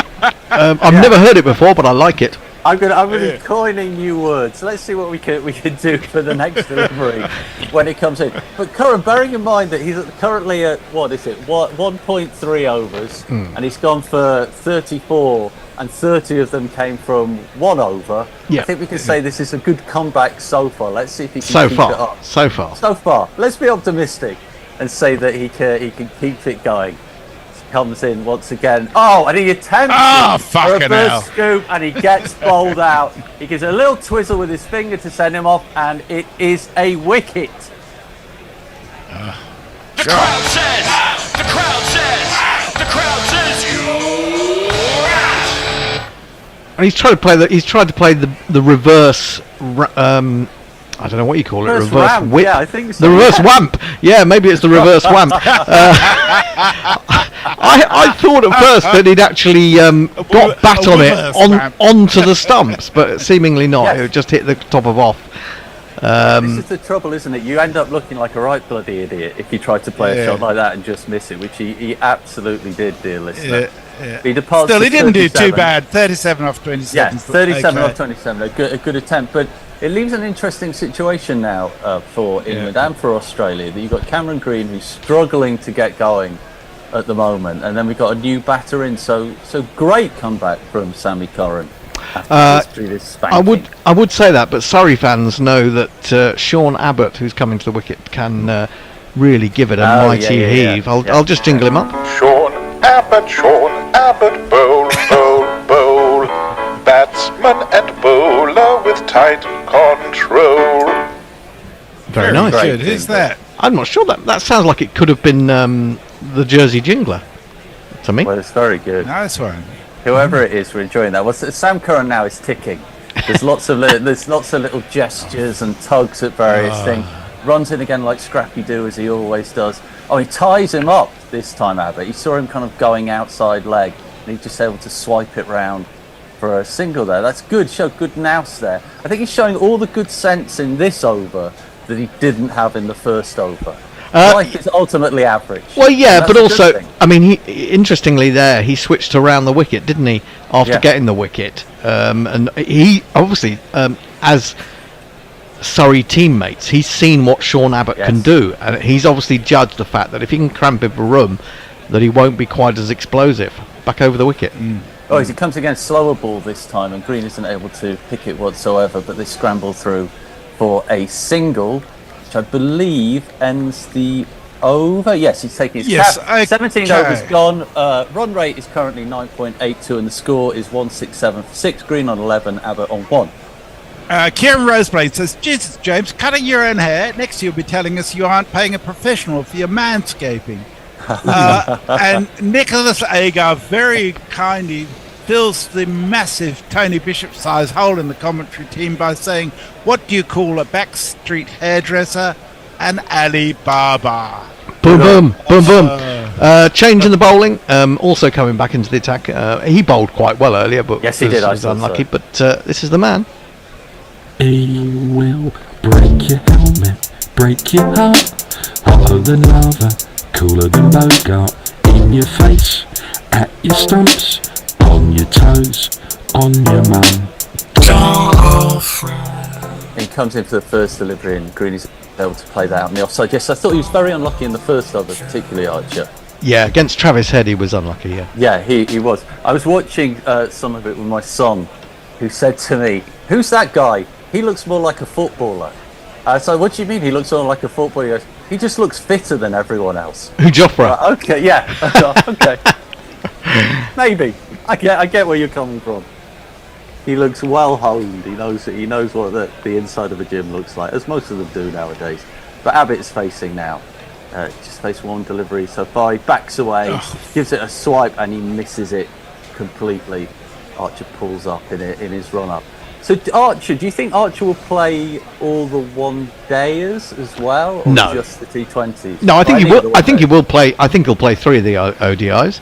Yeah. But some of them are very close together. I mean, I think there's like Yeah. a day between them, as it were. I don't think they'll risk playing them too close together. I think that will probably be silly.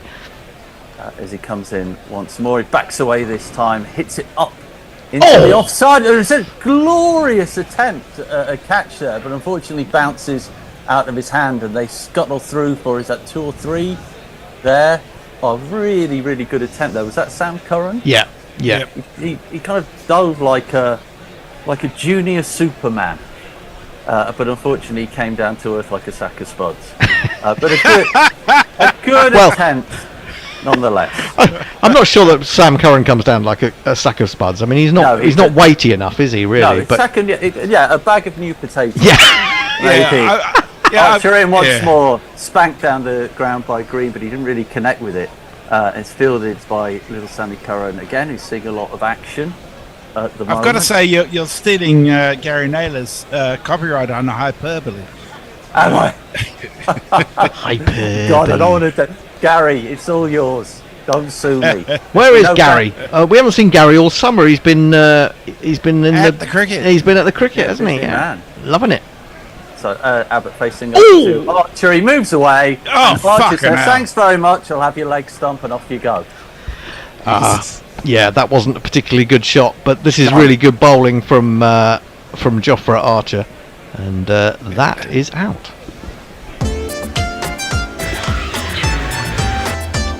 Go OUT the window, go OUT the window, go OUT the window, 'cause OUT spells out. It's actually That's ugly. It's actually brilliant from England, really, if you Yeah, think it about is. it, because what were Australia going at in the power play, 14 or something and over, Ridiculous. and having all these spin options has really served them well. And now the quicker bowlers can come back and they're bowling at less accomplished batsmen. In fact, now right down to the tail. When I was sitting in the green room, I was thinking about this, and I started to look at the Australian team and think, well, what have they got in terms of spinners? Well, they've only really got Zampa. I suppose Travis Head will probably bowl as well, potentially. Short, does he bowl spin? Let's come back to that. Archer wants it. He picked it out, and you know what he's done? He has yorked him straight away. Archer takes another wicket, and another hat-trick ball is coming up. Well, in another over. Oh, damn, yeah. Team hat-trick. Well, he's kind of getting the figures that he probably deserved from the word Yes. go, isn't he now? Yeah, And that's exactly. that's a corker. Took it out his That off is stump. absolutely Well brilliant. done. Wrap him Well, in my- cotton wool. Well, 183 is looking about right. Yeah. Kieran Roseblade says, in wonderful colonial news, Ireland women have just beaten England women. It was an ODI reduced to 22 overs a side. Ireland won off the last ball with a 4. There you go. Wow. Yeah, I saw that. I mean, incredible turnaround from what happened a couple of days ago, isn't it? Because I think England got 340 odd and then bowled Ireland out for 45. So,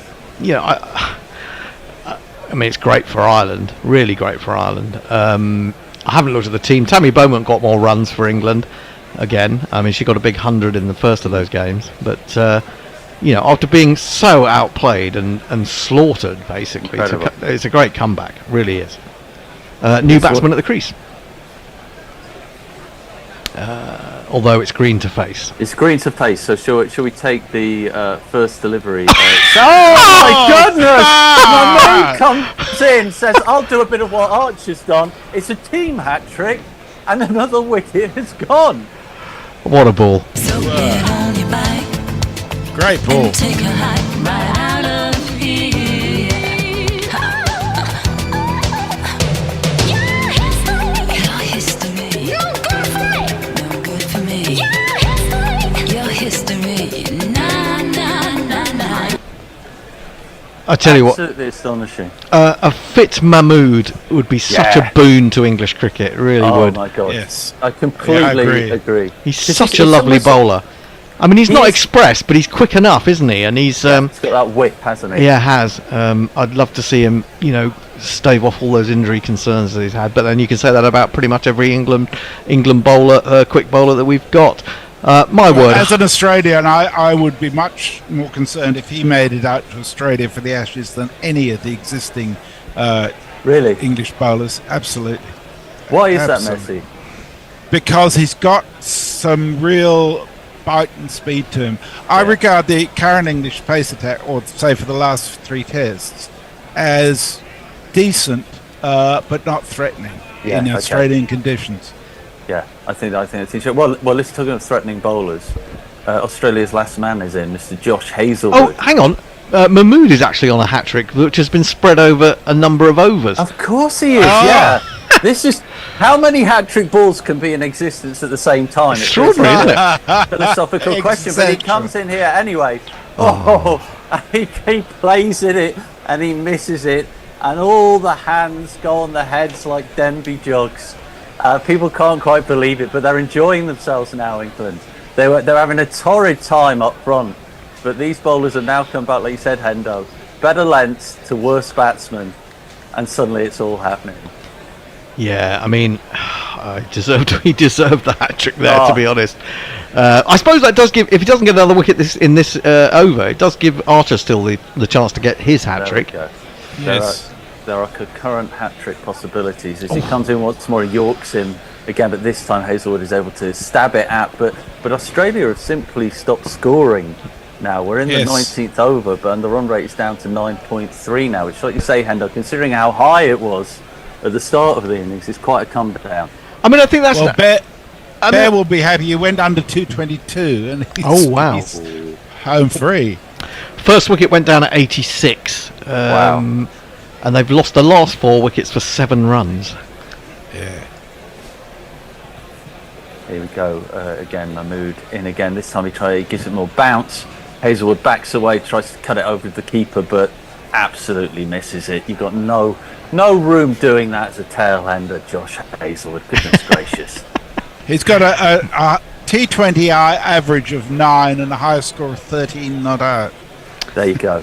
In 51 matches. Yeah, but how many innings has he had in those 51 matches? Probably 9. about 8. Oh, there you go. Yeah.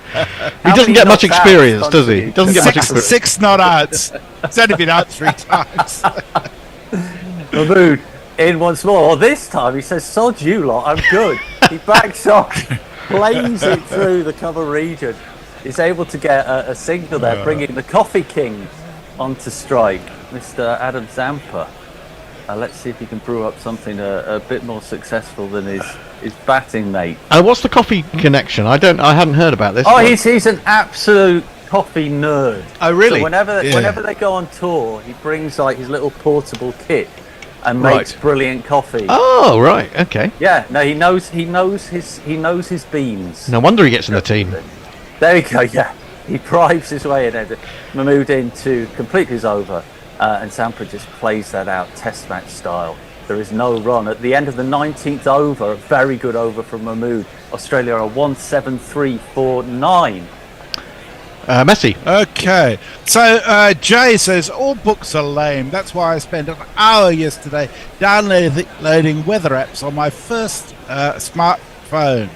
Then I got bored and read a book. Yeah, toys. Those new toys don't last all that long, do they, Jay? Your YouTube title says Rose Bowl, but your header says the Oval. Oh well, we don't always get everything right. Sorry about that. So it's the second hat-trick ball of the last 2 overs. This is it, everyone. Start rubbing your hands together. Start the ooh as he comes in, because Archer is heading in now. Hazlewood is facing. Can he get the elusive hat-trick delivery around the wicket? He aims for the leg stump, yorking it, but Hazlewood is able to keep it out, and to add insult to injury, scuttles through for a single. But Archer finds it amusing. He's come back. He's got his due. he can do without the hat-trick ball. I feel there'll be plenty more to come for him over the next few years. I'm just thinking we should have a hat-trick ball jingle, really, because they've Have been. we not got one? I'm wondering. I'll have a little look on milestones. I can't see anything, but there have been a lot of hat-tricks in especially in T20s of late. Yeah. Zampa bobbing up and down slightly, waiting for Archer, and he lifts that towards long, off and over the boundary for a 4. Leicester spotted 4. Well, England had brought up the mid-off from the boundary, which it probably would have sort of pouched that. The long off would have pouched that quite handily. And it's a good shot. He played it straight, cleared the man, and 4. Well, they might be vital runs actually in this situation. Adam Zampa's T20I average is only 5.72. Well, he's got 4 of them there. As Archer comes in again, an attempt at Yorker slightly over pitched, or maybe that was deliberate. It's played out onto the offside. Oh, it's going to run out. Comes in. Oh, now there was a really tight run there. Yeah. Diving. No, it's going to be referred. It's going to be referred, but I'm absolutely convinced that was out. I don't know what. It looked out, didn't it? Yeah, absolutely. I don't know. He sort of stood motionless, the umpire, and then grabbed like a senile guy playing charades. He eventually made a TV sign as though he'd been forced into it. Is it Cox who's done the fielding? Yeah, he's going to be. Looks like Cox. He's well out here. He's out by miles. Yeah, he's out. He couldn't have been more out there. The goodness gracious, the umpire. Just leaning on technology. Well, they are yet to confirm it, but we can confirm it for you that the innings is over. Yeah, absolutely. Actually, what was interesting was that Jamie Overton, who's not bowling in this match, was standing in front of the umpire, so the umpire wouldn't have actually been able to see. Okay. And he turned to the umpire and just gave it out to the umpire. There you go, mate. I'll save you the time.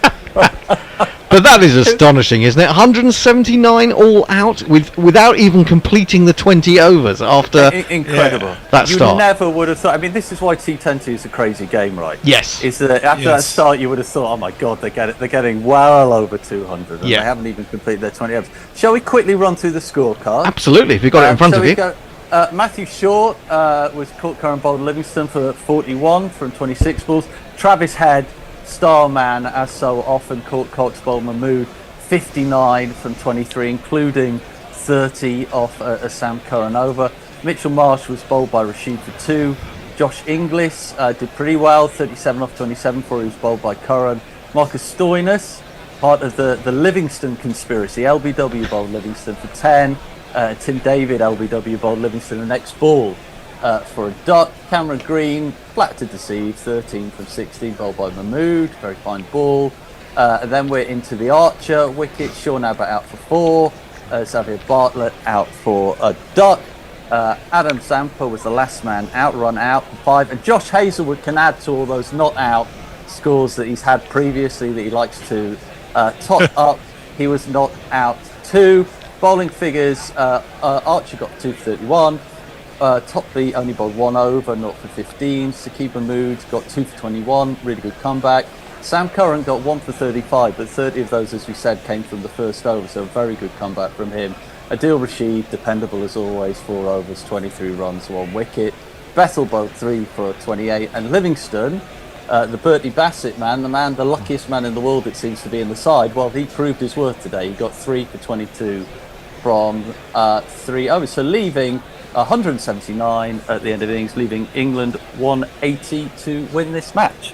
I think here's a negative split for you: 118 off the first 10 overs, 61 off the second 10. Wow. That is amazing. Also, I was just trying to tot up the figures amongst the spinners. I mean, Bethel went for a few in the end, but I actually think he bowled quite well. But when you add it up, the spinners bowled 10 overs. And took 4 for 73. So 7.3 and over. In 6 balls is pretty darn good in this form of the game.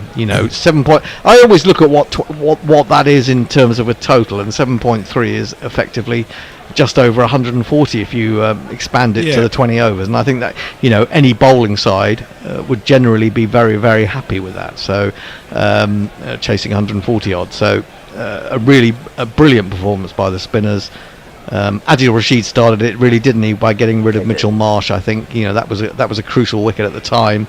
And then Livingston came good as well, and then the pace bowlers tidied it up. I was just looking at those figures, and I was thinking to myself, Reece Topley might be feeling a bit pissed off because he bowled 1 over for 15 right at the start. Short picked him up for a couple of sixes to the leg side. Curran bowled 1 over for 30, and when it came to going back to the pace bowlers, Phil Salt decided that he'd go for Curran. And you can't say it was the wrong decision because he bowled a very good second over, but Topley might think, hang on, what am I in this side for, bowling just the 1 over? But there you go. What do I have to do, Dad? What do I have to do? What do I have to do? Absolutely. I mean, 12 of those runs came from 2 shots, didn't they? I mean, the rest of the over wasn't bad at all from Topley. Pretty good, yeah. So a little bit unlucky, but have we got some YouTubes or tweets to go through? Oh, we got millions of messages, but I think we need to take a couple of minutes break because we'll be back on shortly. And I think people understand that the nature of T20 is that we can't read a lot of the stuff on YouTube unless it's super chatted. So I think I'd like a cup of tea before I come back on in about 5 minutes. That's bribery, isn't it, Messi? Yeah, absolutely. Well, I'll tell you what, I'll read out some of the YouTubes because it hardly seems worth going off. Well, I'm just going to get a cup of tea while you're doing that, and I'll come back on. I've got to go and say goodnight to my daughter. I'll make a plea for someone to come in from the green room. Green room! Someone just come in and chat, that would be handy. Let's have a look at some of the YouTubes. Simar says, we've done that one. Jago says, I still hoard 20p for emergency phone calls. I have no idea if phone boxes even exist. But they're not really phone boxes anymore, are they? You can't actually go in and close the door and keep warm. David Wood says, you do have to question why England have hardly picked Jofra in the last 4 years. I think that's with a smiley face. Lockie the Sixth says fitness. Nicholas Eger says, no, that's Maxwell. I think we're talking about the Coffee King here. That's Adam Zampar. Simon says, which stadium is it? It's Southampton. It's what used to be called the Rose Bowl. I have no idea who it's sponsored by these days, and so I'm not going to give them the publicity. Jeff Perkins is punning away. He says, Zampa's a has-been, B-E-A-N. Get it? Yep, I do. Maxwell scored 400 runs in a T10. Not even Steven Seagal could do that. I don't think he would have scored 400 runs in a T10. That would be pretty amazing. Gotta go, you all, says Stephen Kelk. He's probably gone by now. Got some theorems to prove tomorrow. Well, there you go. Something to look forward to. Thanks for the lovely coverage and company. I'm rejoined. Hello. By the Grubster. Hello. That was I wouldn't say it was a game of two halves. Well, it was a game of two halves, wasn't it? Because as Messi said, 120 off the first 10 and then 60 off the next 10. It was really exciting, I thought. It was. I mean, it was thrilling watching Travis Head in particular bat up front. Matt Short played very well as well, and the two of them got them off to an absolute flyer. 14 and a half they were going at in the power play, weren't they? And then gradually that run rate just decreased over time, didn't it? And then, goodness me, I mean, who saw England bowling Australia out? Without, absolutely, and not finishing their overs. I mean, I still thought, as we said at the time, with about 4 overs to go, I still thought that Australia would get 200. Yeah. Which would have been quite an achievement from England. Yeah. Even so, considering what had gone before, but then to bowl them out like that. It's going to feel anticlimactic if you're Australian in the Australian dressing room, thinking we were on for 220, 230 or something ridiculous here, and ending up with 179. The bookies can't split them if you're interested. Oh, interesting. England and Australia. I would still have Australia slightly ahead, just because 179 is still a decent score on any pitch and runs on the board and all that stuff. So I'd still have Australia slight favourites, but as I say, the bookies can't split them. What else was I going to say? Oh yeah, you mentioned something in one of those messages about phone boxes. I've got a little story about phone box, if you want to hear it. So Emma, my wife, was taking Bertie, our youngest child. We also have Freddie. Hello, Freddie, in the interest of fairness. But she was taking Bertie. Bertie had been bought for you bought him? For his birthday. We bought him, yes. And he didn't come cheap, let me tell you. His market value's decreased. No, someone bought him for Christmas or a birthday a little treasure hunt thing around London. Okay. And you had to go to various locations, pick up clues. Yeah. And one of them was a phone box, and they said, you have to read a message here. Anyway, now, you know the sort of little ads you get in phone boxes? Some of them to do with sex work. Oh, indeed. He spotted one of them and said, is that the number we need to ring? Oh, God! And Emma was not brave enough to phone the number on it and see what the instruction might have been. Yeah, that's not good. I mean, maybe that's why they don't have the enclosed red phone boxes anymore, because it's, the other thing was that with the old red boxes, people used to go in there and piss a lot, didn't they? Yeah. Not to put a fine point on it, but I think it's fair to say that. You still see the odd red phone box if you're out in the sticks somewhere. Yeah, but do they ever work? I mean, you go in there, No, I found it, and then you find that it doesn't accept. They're more for tourists to look at, or actually, people who like a bit of nostalgia, like us. And well, there used to be some sort of sculpture in Kingston, which had a whole bunch of them. Kingston upon Thames. You might be right. Yes, I think you might be right. That is all lined up and sort of leaning against each other. I seem to remember. Because I used to work in Kingston, and you're absolutely right. I think I am. And I you don't know if just it's still jogged there. a memory. Anyone lives in Kingston? Is that still there? Not Kingston, Jamaica. I know we got some people from Jamaica. Or upon Hull. Or Kingston upon. Oh, aye. Yeah, it's funny, isn't it, that it's called Kingston upon Hull, and yet it's always referred to as Hull. Because if you're called Kingston upon Hull, does that mean that there's a River Hull? Because obviously Kingston on Thames, or upon Thames, is on the Thames, obviously. Kingston upon Hull. Why then do you name the town in its daily use after the river? So basically we need people in Kingston upon Thames to tell us whether the phone boxes are still there, and we need people in Kingston upon Hull to tell us if there's a Hull River. I mean, obviously there's the Humber, which is pretty big. I mean, but it could be a tributary. I don't know. I'm not 100% sure. It's like where we live. You could be called South Wimbledon on Wandle. Indeed. I mean, I've actually gone for a little walk in the not distant past along the Wandle. Along the Wandle. And I was quite surprised about how big it is in some parts. Do you get wombles? Do you get wombles on the Wandle? No, it's when the you wrong go end. for a wander on the Wandle. It's the wrong end of Wimbledon. You have to course. go up to Common for that. Yeah. It's bizarre, isn't it? Wimbledon Common is probably the least common place in the world. It's very, very, very, very. Well, very as a hot. child growing up in South Devon, when I used to watch the Wombles in the late 70s, let's say. Yeah. And he used to go underground, overground, wombling free. The Wombles of Wimbledon, common are we? I used to think it was the Wombles of Wimbledon. Common are we? Common are we? As in we are common. Yeah. Excellent. We know our place. We do. Common are we? It's very, and that people is why you need punctuation, isn't it? Absolutely. Well, it was the way it was sung. There was the pause, wasn't there? Yeah. The Wombles of Wimbledon, common are we? It wasn't the Wombles of Wimbledon, common are we? No, but you write the song better. You need a comma in there actually if you wanted it to be sung like that. A comma near the common. A comma near the common. Absolutely. I'm back with my cup of tea. I have your news. Yes. Kingston upon Hull is a port city. It lies upon the River Hull at its confluence with the Humber estuary. It's just as we were chatting away there, Messrs, slightly aimlessly at the time. It just struck me, and I've known forever that it's called Kingston upon Hull, but then it never occurred to me until we started analysing it that would be a river, and I'd never heard of the River Hull. Well, there you go. I actually spent a lot of time in the 80s in Hull because my girlfriend was at uni there. You've been to Hull and back? I've been to Hull and back many times. Like Del Boy all those years ago. Indeed. Hashtag gorillas do geography. Yeah, we do.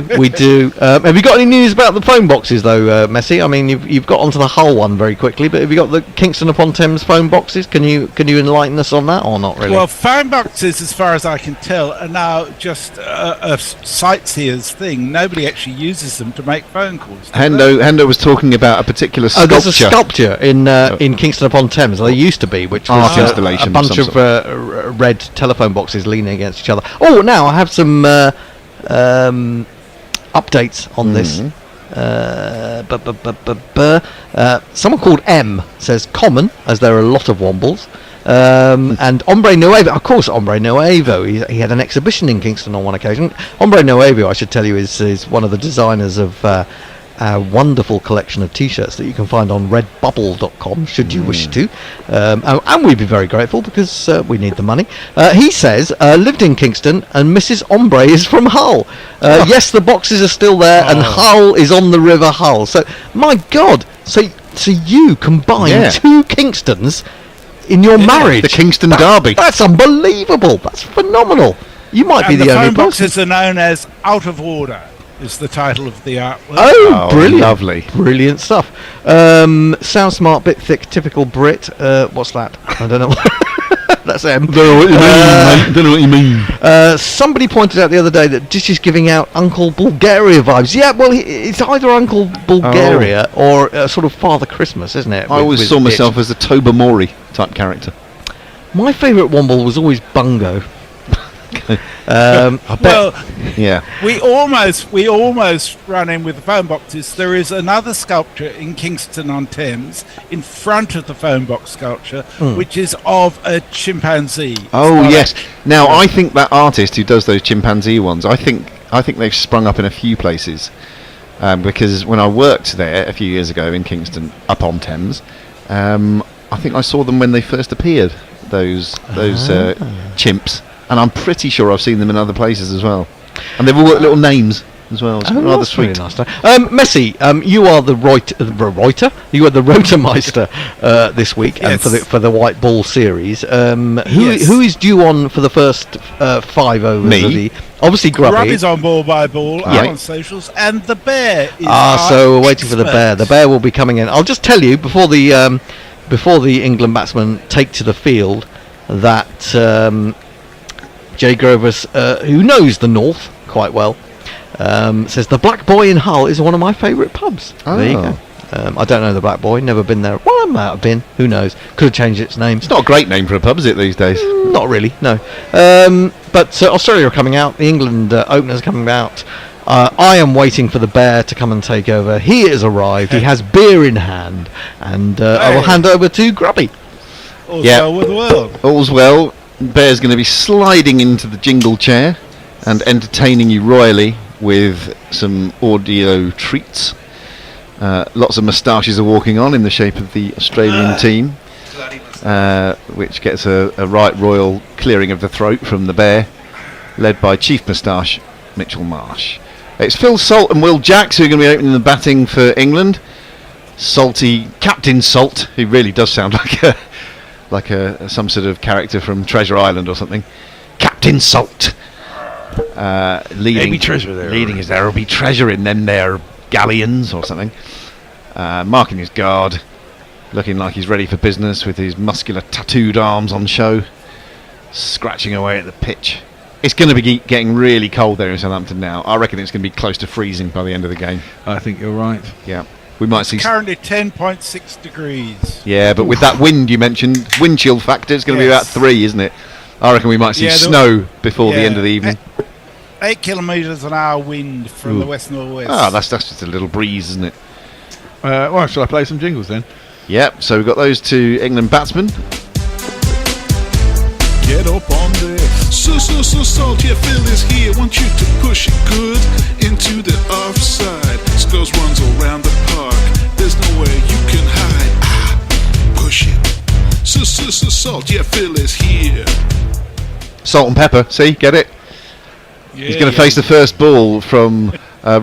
he's going to be out first ball because he's just whacked that one straight up in the air. It was the ball outside the off stump and he's caught at mid-off, out first ball, and it's a no ball! Oh, it's a reprieve! Oh, 100 incoming for Phil Salt. Oh, he's a lucky boy. He is a very lucky boy. Who's bowling for the Aussies? It's Bartlett. Xavier Bartlett. Here's a jingle I haven't heard. Let the ball shine. Let the ball shine. Xavier ball shine. I think he's playing only his third game. It's obviously his first T20 in England, his third T20 for Australia. He was caught by his captain at mid-off, and then he has to curtail the celebrations. The England captain gets a reprieve, and how crucial will that be? We won't know until later on. Here's the jingle for the other batsman. 2 without loss, though. It might be Will Jacks. Maybe it's Will Jacks. It's probably Will Jacks. Yeah, it's Will Jacks. So they get the run, they ran when the ball was in the air, and they get the no ball one, and it's a free hit. So England effectively 2 without loss from no balls. Yep. From a no ball. This is hit in the air by Jacks, determined to give it away, England. Is this going to be caught? No, it drops just safely. The man who was fielding it backward point running back couldn't get there. It plugged in the outfield. And Jacks is back for 2. It was the free... No, you're right, the free hit. And he was... Are we seeing a replay of the no ball, or is that the ball that is just bowled, in which case he was very close to the line? Well, it's a bit naive to be pushing that line quite as hard as he is. Yeah. No, that's the original one. What was impressive was how quickly they got the call of the no ball to the umpire. So almost as soon as Marsh called it, he'd had his arm out. So England already 4 without loss. 1 illegitimate ball has been bowled. This one is full and driven back to Bartlett, and there is no run. Oh, they got 2 for that. They got 2 while it was in the air. Yeah. Oh, yeah. These boys are quick, man. They tell you. So it's all happening, folks. Pretty dark there as the sun has gone down. Dark indeed. I tell you what, I was expecting there still to be some summer in terms of it. It's taken me by surprise quite how quickly the nights are drawn in. Yeah, I mean, times. it's going on longer. Hey, yeah, there's a slip in place here, and Jacks angles this one down towards third man to pick up another single. We're getting old, Grubby. Time seems to be going much more quickly these days, doesn't it? And it takes me longer to get things done. Man. We have such a connected world. Lockie 6 says that my nephew was born in that pub, the Black Boy in Hull. Born in the pub? Bloody hell. Is Lockie telling porkies? Christened with a whiskey. Why would he? It's like something out of Peaky Blinders. Yes.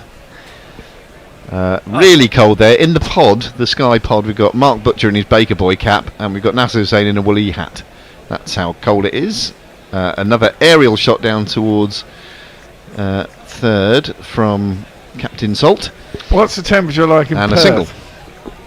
Currently it's 10.5 degrees, but it is 3:30 in the morning. I was going to say, what is it during the day now? It suddenly started warming up. It's about 24 degrees today. That's nice. It's going to be quite warm this week. Pleasant. Yeah, very nice. Lovely couple of months ahead of you, I should imagine. With the September, October are the best months. The nights drawing out. Jacks facing up to Bartlett. It gets a full ball, gets a leading edge just to the left of the man at backward point. That was at catchable height as well. So a rather squirty aerial first over there for the England batsman. Still 1 ball to go. Still 1 ball to go, of course, because there was the no ball. Indeed. 7 without loss. Super chat coming up. Yay! I'll give us it anyway. Go on.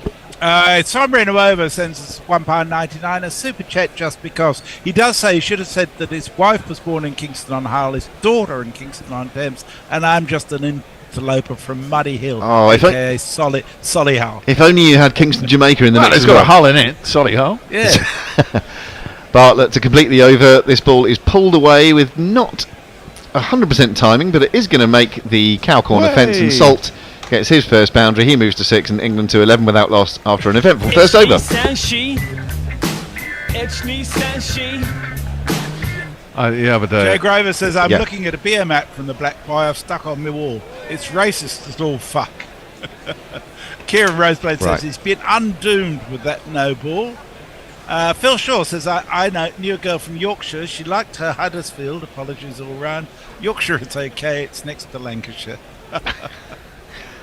I like both counties. I have a slight dog in that fight because my old man is from the Lancashire side of the Pennines, but I've enjoyed times in Yorkshire also. Well, ironically, it looks very likely that Lancashire will move from Division 1 to Division 2, while Yorkshire move from Division 2 to Division 1 in the county championship. Well, we've got a more experienced Australian bowler opening the bowling at the other end. It is this lad. I'm afraid of Josh Hazelwood. I'm afraid when he bowls. I'm afraid of Josh Hazelwood. I'm afraid. Classic Hazelwood, back of the length, hard length. And Jacks is up on his toes, just defending that one. Having a little look early on, quite right. Haven't got off to quite the start, even with a decent first over of 11. Not quite the explosive start that we saw from the Australian openers, but still very early on in the piece, and England are on track as we stand. I know that Cummings is seen as Australia's star bowler, but I think Hazelwood is the most underrated of Australia's bowlers. He's more than this, but he is their steady Eddie, I would say.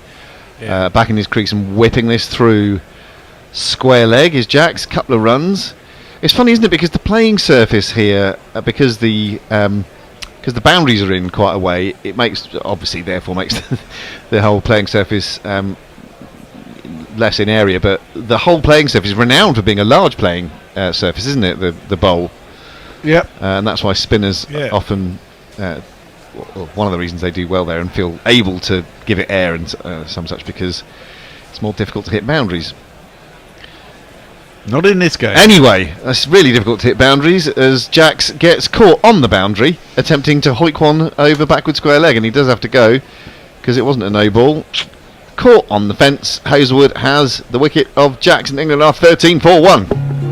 I won't look back, 'cause by the time that I do, you'll be gone. Well, England have been flirting with disasters since they Yeah. came out, really, haven't they? So it's not surprising they've given one away. There is only 2 men out, and he's hit one of them. Yeah, and there are different ways of playing this lovely game of cricket, and this is not always about trying to hit everything as far as you can.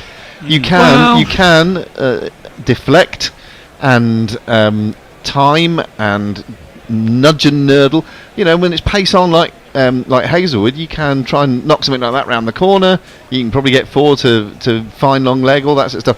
Anyway, he's attempted to whack it. He's got caught, and that brings one of England's debutants, Jordan Cox, to the crease. Widely touted as being the next cab off the rank for the Test team as well. Well, he's going to Pakistan. Yep.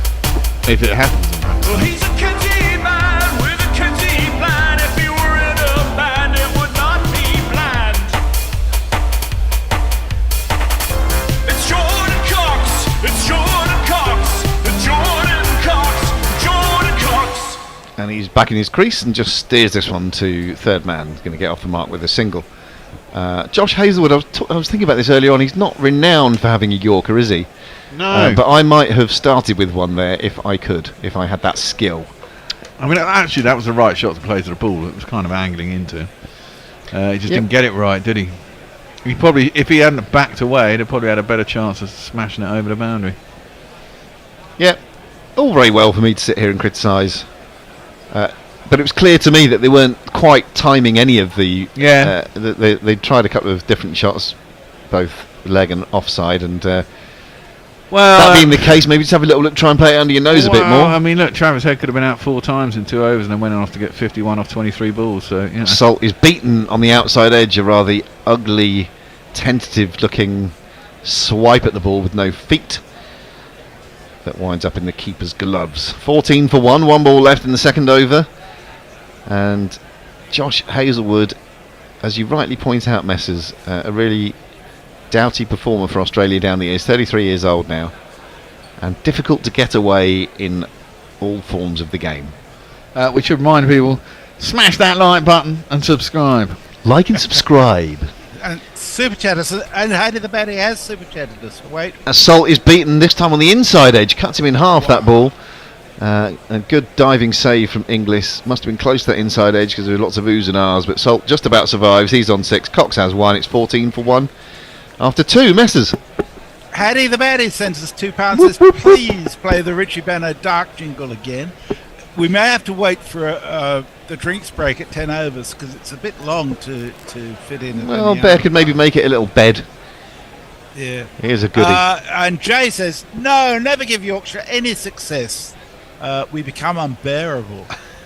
And Leah says, so no Roses matches in the next county championship season again. I say that this Division 2 experiment has failed. Well, I'm being a bit previous. There's still 2 rounds of the county championship to go. So let's let it play out, see what happens. Bartlett start his second over. This ball is driven back to him. Was that a catchable height? I think he might have just put one down from Cox. It looks like, because his hands have covered his face in his follow through. Always difficult for bowlers, that. It's incredibly dark out here today. Here we go. It is very, very dark indeed. There's a slightly There's a chill terror of evil all over the ground as this dark pall of darkness and misery descends here at the ground. It's quite unnerving in actual fact. I, for one, am really quite scared. I've not been this scared, I wouldn't have said, since... Fuller ball from Bartlett on leg stump, defended back to no run. Chelmsford back in 1953. And I felt the shivery terrors of darkness then in a way that I hope never to feel again. I'm feeling it now, though. Here today at the ground. Very, very dark indeed. Daphne? Daphne, can you hear me? It's very dark. And I'm really quite scared. Bill? Where's Bill gone? Tony? Max? Ian? They've all gone. Bartlett once again beats Cox, who was looking to whack that over long on, but didn't. Next, Daphne. I love you, Daphne. I always have done.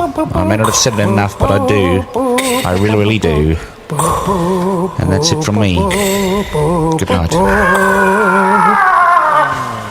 I think appropriate too, given the passing of James Earl Jones, we should play. Yes, yeah. sadly, he got to 90. He was born 93. 93. See what Mark Hamill tweeted. R.I.P. Dad. That's quite good.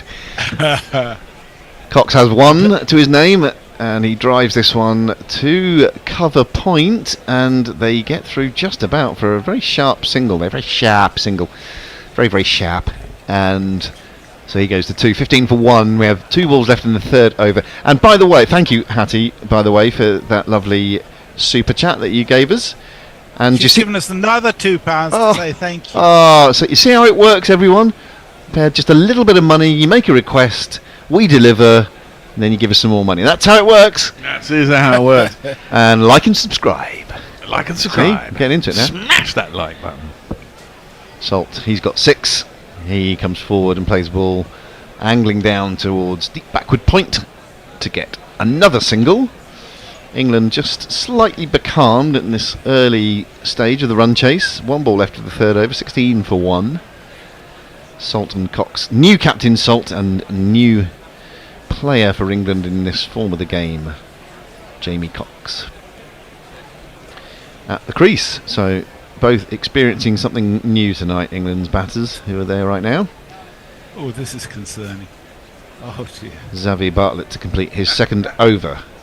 Is in now, and a big yahoo from Jamie Cox, aiming it over long on, and not connecting. It's the end of the third over. That was one of these. What? Go on.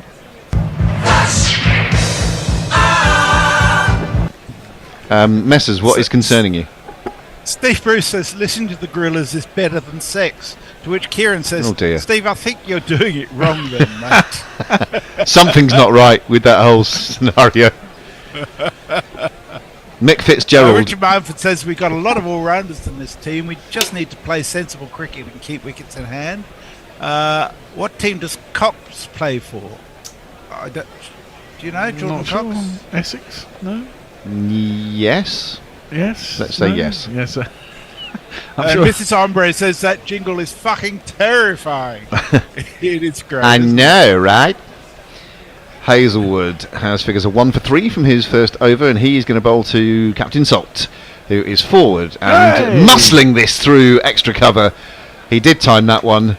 Lot of bottom hand in it. Races away to the cover boundary for one of these. You ask where I live. Here's the address I give. The phone.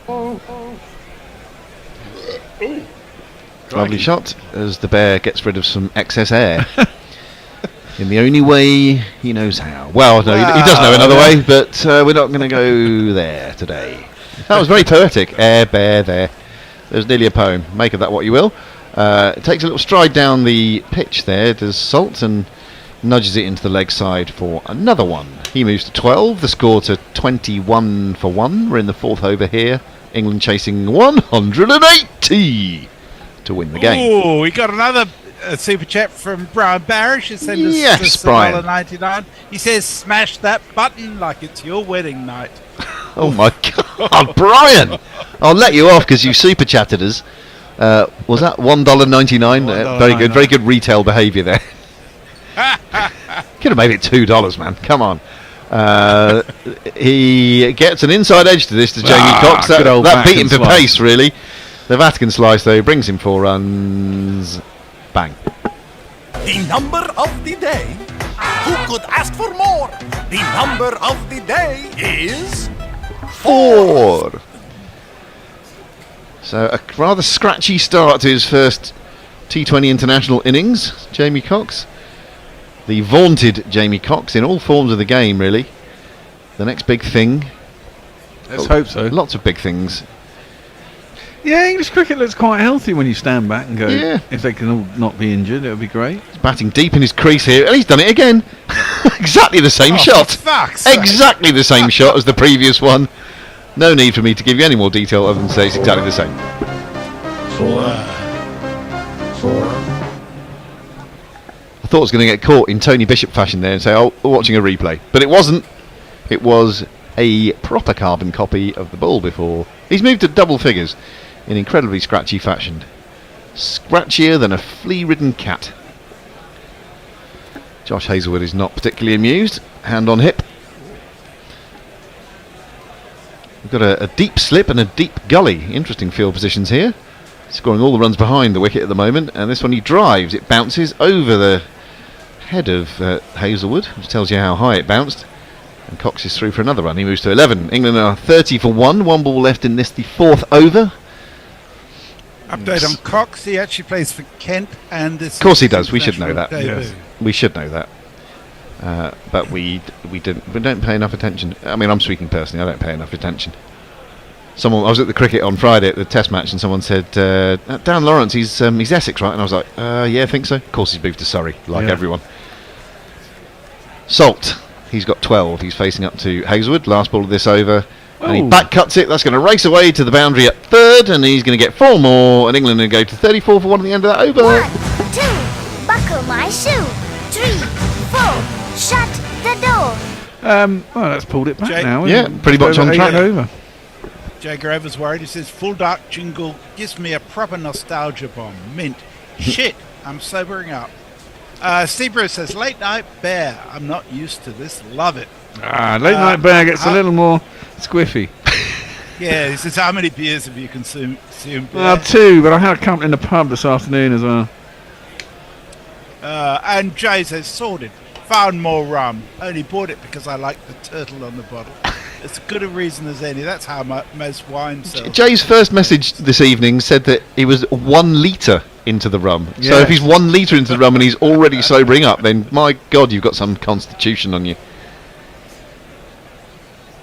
Steve Bruce, it is currently 3:50 a.m. in Perth. In response to your question, It's getting towards your bedtime, messes. Even you. Cox is going to face up to Bartlett, who's going to bowl a 3rd over. An aerial shot backward of point. It's going to make the man on the boundary do a bit of work there. He skids.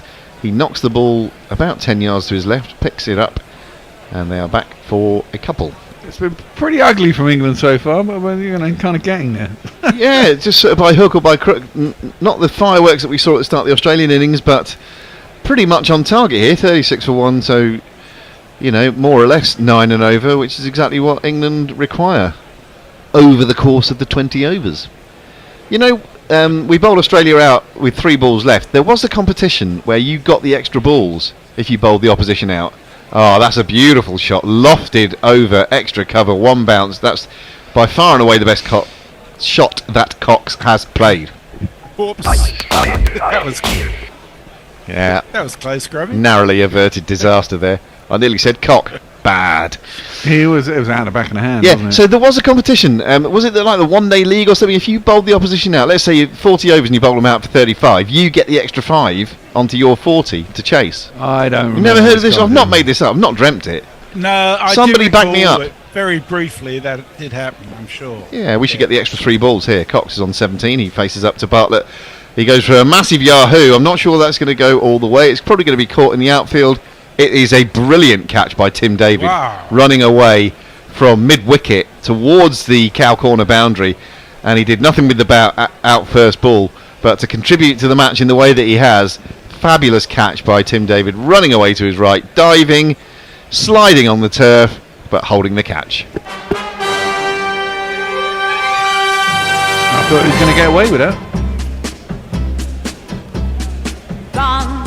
Brilliant. He just about held it in the very extremity of his palm. Nearly slipped out as he fell, but he clung on. Fantastic work from David. And I don't think Jamie Cox can have too many complaints getting out like that, given what he's done previously. He had the double Vatican slice in quick succession, a couple more airy-fairy ones. But look, he's made his debut for England, he's made a contribution, but he's got to go now, and that is fair enough. So who's going to come in at 3? 4, you mean? We've only lost Perko one. says that Steve, who says he's never heard the bear quite like this, says Steve is listening to Gorillas wrong. Jay sent us £2. He says T20 Gorilla cricket commentary lasts longer than 6. Yeah, it depends entirely on what you get up to, I suppose. But yeah, if you're Sting, it lasts for several weeks. I was just about to say, if you're Thank Sting, you, Jay. That's too long. Yeah, it's too long. Got other things to do. Yes. Got the shopping to get in. That hedge won't trim itself, I tell you. Yeah. Jay says, Grubby, I've been on the meds for 11 days. Booze, I welcome its embrace. He's even writing drunk. Yes. Liam Livingstone has come to the crease for England at 40 for 2. Bartlett bowls a ball on off stump. Livingstone leans on it to backward point and gets off the mark straight away with a single scruffy bit of fielding there, which meant that the single was less hurried than it might have been. Phil Shorrick, as I look I am Liam Livingstone, I play for the Lightning. My one-day kit is blue, but for the tests it's white. Phil Shaw reckons I look like David Bellamy tonight. I think David Bellamy's probably got more hair than me. He always had a fulsome beard in my youth. Full ball, which is fired into the pads of Phil Salt, who times it quite nicely, but so well that he can't get a run to mid-on. I quite like this, getting Liam Livingstone in a little bit. Yeah, I think 4's a good position for him in T20. Because he usually comes in, swings and gets out, but maybe if he could play 1 or 2 balls and actually sight himself, because he is a fucking hard hitter of the ball. Well, is it me, or has he slightly underachieved for England in the last 18 months? Very much so.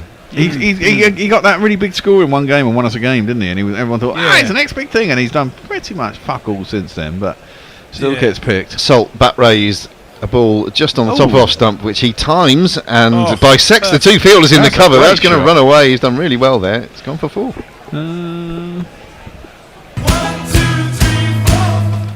45 for 2 after 5 overs. We're having a little switch up. Word you change. Yeah. Kieran Roseblade says, Grubby's a funny man. The idea that England will last 20 overs is laughable. They'll do it in 19 or be all out in 18.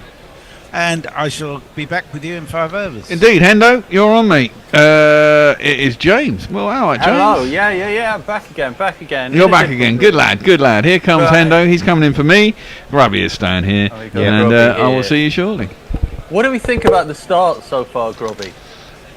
Scratchy but effective, I would say, so far. So we're just about on track. Not the explosions that we saw early doors to the Australians.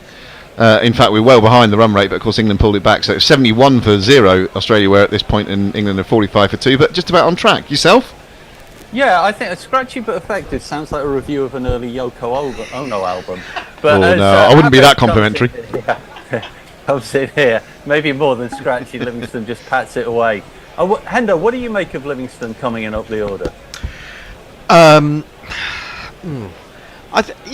mean, if it creates a situation in which he can, in so much as you can build an innings in T20, if it creates a situation in which he doesn't throw it away, I think that's a good thing. Abbott in once more here and squares Livingstone up there. Doesn't go quite right. Livingstone indicates with his glove that something happened off the pitch. Yeah, because when he got that big score, was that against New Zealand last summer? No, it's before that. I mean, there was one against Pakistan, wasn't there? When he hit the ginormous 6 of 123 metres.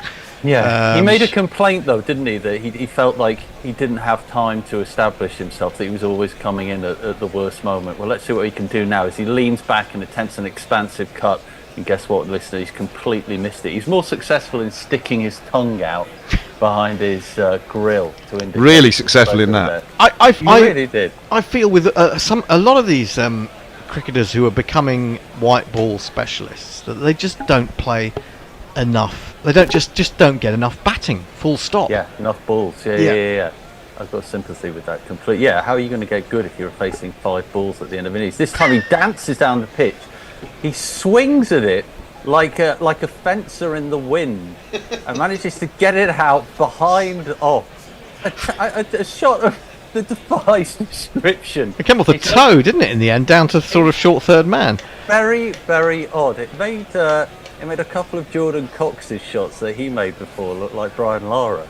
But let's see what he can do next delivery. Go on, Grubby. Abbott comes this time, and this time he's half pulling, half hooking. He's going to actually get a run here. So he's had a lot of endeavour, a lot of swishes, a lot of swooshes, and he eventually gets a run for his business. But he's managed to waste 5 balls at the over in doing so there. Wasn't Fencer in the Wind, wasn't that an Elton John follow-up? It's the one after Mother Teresa died and you wrote that song, Sandals in the Bin. Sandals in the Bin, yeah.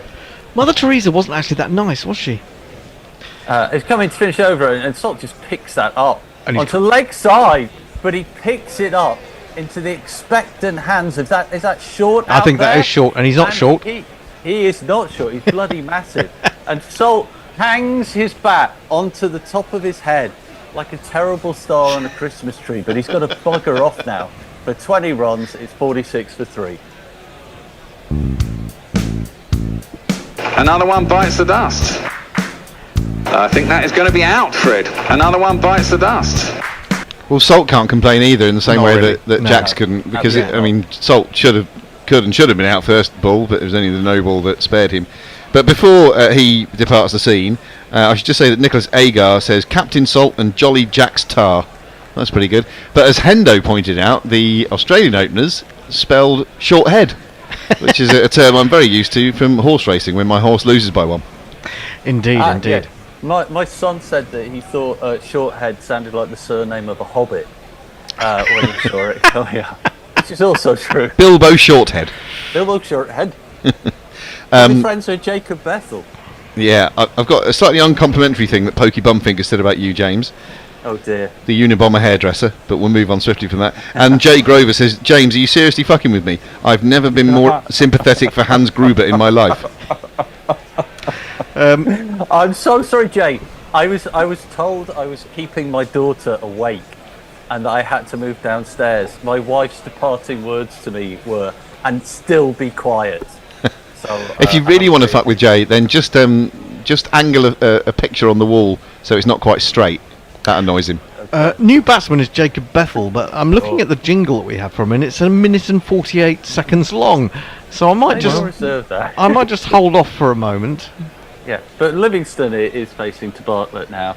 This time he plays a dancing drive out onto the onside, fielded by mid-on. Just a single there. So this is exciting. How much of Bethel have you seen? Because the bits I've seen of him, I've liked a lot. A little bit. I've seen a little bit of him in the 100. Have you seen anything in? Yes, I would have done, but I find it unmemorable, the whole thing. So how much I've seen is very little. I think I've heard more about him than I've seen about him. True. And you have to say, with England 47 for 3 at this relatively early stage, that it's a big ask now, I think, for England. Because it's an inexperienced lineup, really is. I mean, you say that they've had plenty of short form experience, but in terms of being at this level, none. Well, let's see what Bethel's got here. As Bartlett comes in. There's an appeal there. It was a strangled appeal as it hits his leg, but perhaps he'll bat with more confidence than Cox did. I mean, I thought Cox's, sorry to all Surrey fans, but I thought Cox's innings was Laurentian. He's not Surrey. He's an Essex player. Oh no, I was just slagging off Dan Lawrence. Because I thought it was Laurentian, his frenetic. Oh, sorry. I feel I've gone on record as for those that read the WhatsApp group, which is saying Lawrence is very unfortunate. I've got a lot of sympathy with that. Anyway, Jacob Bethel, he goes for an expensive drive this time and misses it, goes wide, taken by English quite comfortably there. But Bethel, we want to see a bit of him. He can't just sound like someone from a folk horror film. He actually has to be a good batsman. But he's one of this new breed coming through who we should be excited about. With a funky haircut. You've got to have one of those wide mohawks where the side is shaved, where the mullet is tasselled at the back. I'm all for it. And actually, I quite like that he's gone old school. As he managed to scuttle through for a single this time. I like that he's gone old school county cricketer and bleached his hair.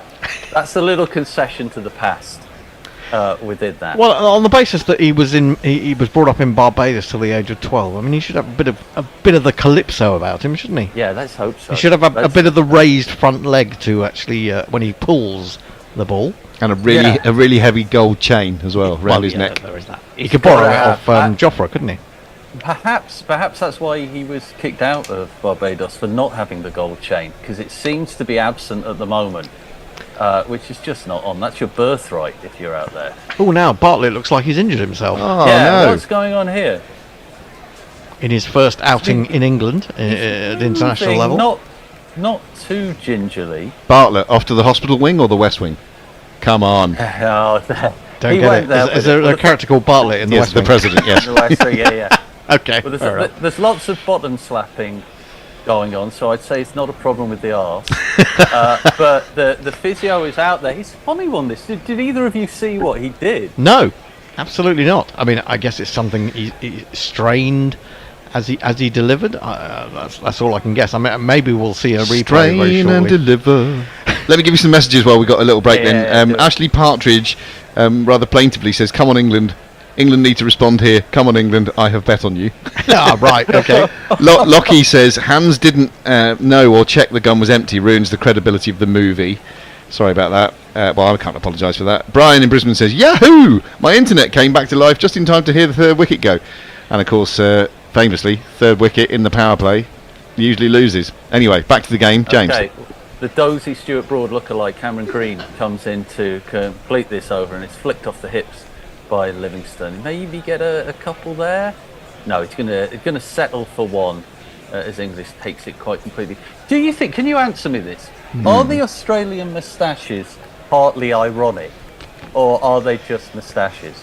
I think irony is often used as an excuse to do rather foolish things like that, and I speak very much with someone who's experienced of that sort of thing. Man, the word of God on ironic moustaches comes from the man in the green room.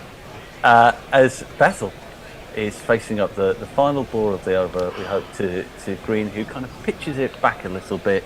Bethel goes to sweep it, but to no avail. So at the end of the 7th over, England slightly in the hole at 49 for 3. Well, particularly Ashley Partridge, rather plaintively again, says, "Who's next in now?" And it is just to not make you feel any better at all. It's Sam Curran coming in at 6, and then Jamie Overton at 7. Now that to me is not a strong, deep batting lineup. Jay Grover says, "Damn you, Grubby," because I was trying to inveigle James into doing something to annoy you. Steve Bruce says James looks like Rylan. Have you ever had that one before, James? Nicholas Agar says, "No-eyed Jacks." Steve Bruce says, "Was watching the World Cup final highlights of Gorilla. Grubby was practically topless by the end of it." I don't remember being topless. I mean, I might have had one button too many undone on the shirt, but it was it was an emotional day for all of us. He's not topless, but he's flung his cap off. The Aussie magician Zampa is coming on. I will play his jingle. The enemies of the mighty fear many things. Yet there is one thing they fear above all others. They fear Adam Zampa. Yeah, I think we might have drowned you out with the jingle there. Well, he pushed it down the ground for a single, Livingston, that's a very sinister. It is. Jingle.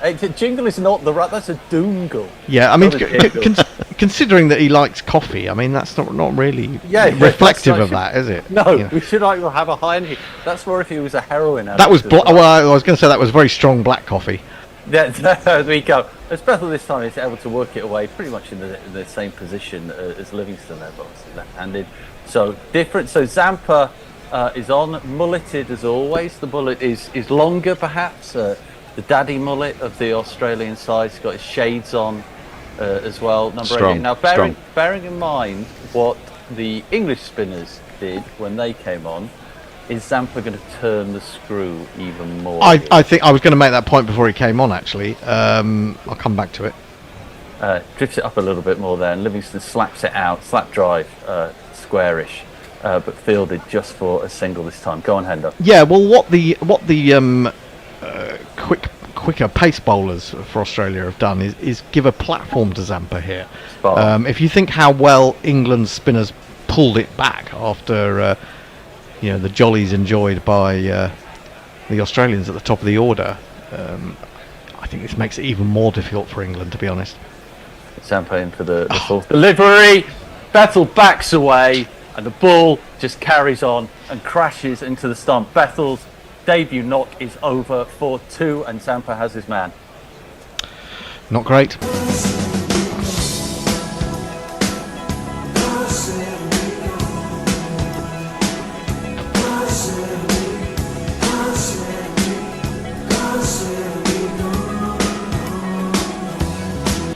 Yeah, it wasn't a very impressive debut, was it? Nope. I'm afraid to say. That was very much. I was just going to say, Zampa has really grown into an absolute world-class performer in lots of these short forms of the game. That was like a man who's at the top of his game against a man who's somewhere near the bottom of his game. Well, it's early days. I don't know whether there is, obviously there have to be nerves, don't there? Well, you would think, but it just. He looks a bit outclassed. In his 6 balls. I mean, it's not really fair to say. Yeah, no, he'll get another chance. He will get another chance, but that wasn't great. Looks like Sammy Curran. Fear not. Sammy Curran is still Fear Chucky. Here he is, jingled up. Is he a better bowler? Sam Curran. What's his distinguishing feature? Sam Curran. His nose from Zimbabwe. Sam Curran. And he's beloved by Liz Yates. Sam Curran. Well, Sam Curran plays it test match style, just blocking it back down to Zampa. Yeah, it does feel like Sam Curran's batting quite high. I know he had a good 100 and scored a fair few runs, but it does feel like the tail begins slightly here. As Zampa comes in again off the back foot this time, Curran is able to force it away, say potentially just for a single there. So Zampa completes his wicket-taking over and leaving England in a worrying state at 53 for 4 off 8 overs. Grobby. I've got a load of messages here, so apologies if I don't get to all of them. Ashley Partridge suggested that Jay Grover was a boxer earlier on, and Jay's put him right, saying he once got knocked out by being punched, despite the fact he was wearing a guard, so he's going for no. Messers tells us it's a frozen groin for Bartlett. It is fucking cold, he says. Lockie says, I wish I could spell asylum, and then spells asylum, so I could describe you weirdos. Love yous all. Just know there's help out there. We know.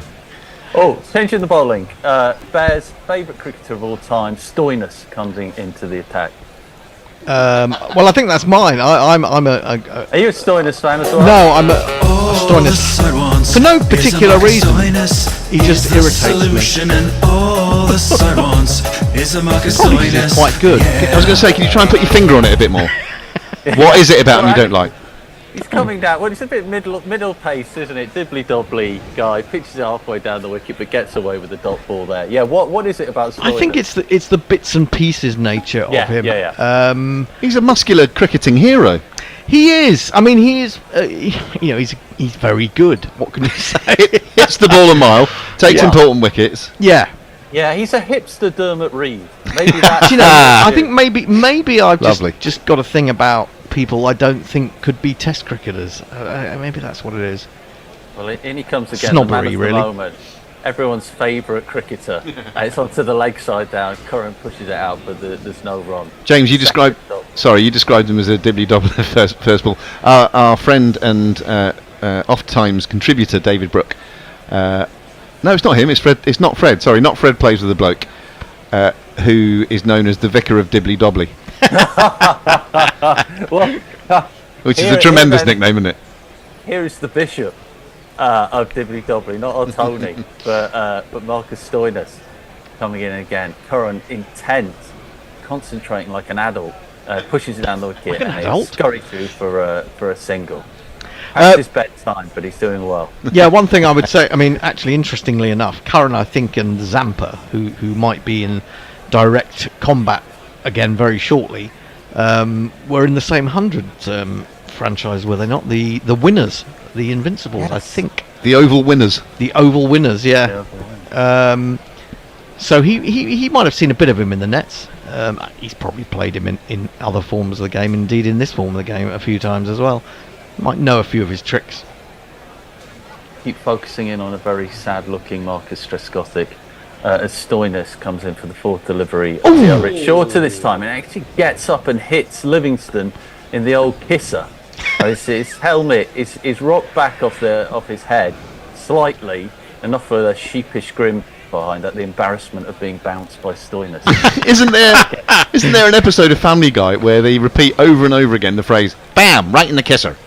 That sounds about right. Well, he's having to understandably have a check now, right in the side of the head there. Yeah, nasty. I was watching a game the other day, and I'm trying to think what it was, where someone did get clocked and they didn't.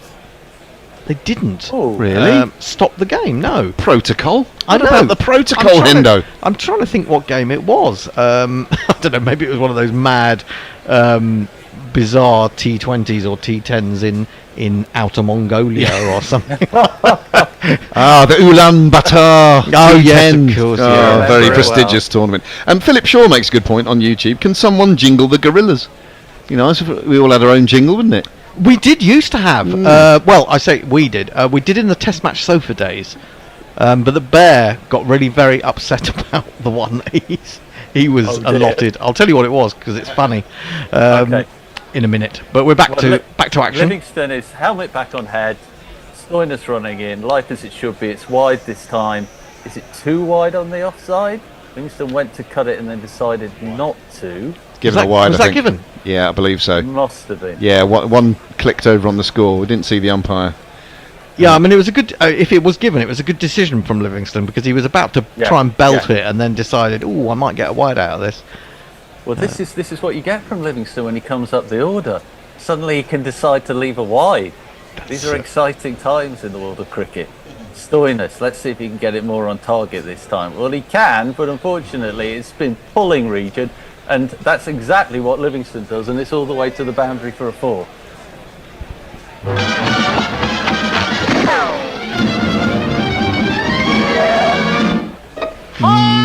Massively needed that. It was a bit short, wasn't it? Yeah. Do you know my first thought when I was thinking about this match tonight was, Jesus Christ, Livingston is a lucky fucker to still be in that side. Good thought. So he's got 3 wickets and he could be starting the innings that wins us the match. So maybe at the end when Livingston takes us over the line, I will just shut up about cricket forever. He'll be having the last laugh there. Well, I'll tell you something about Livingston, which you probably know.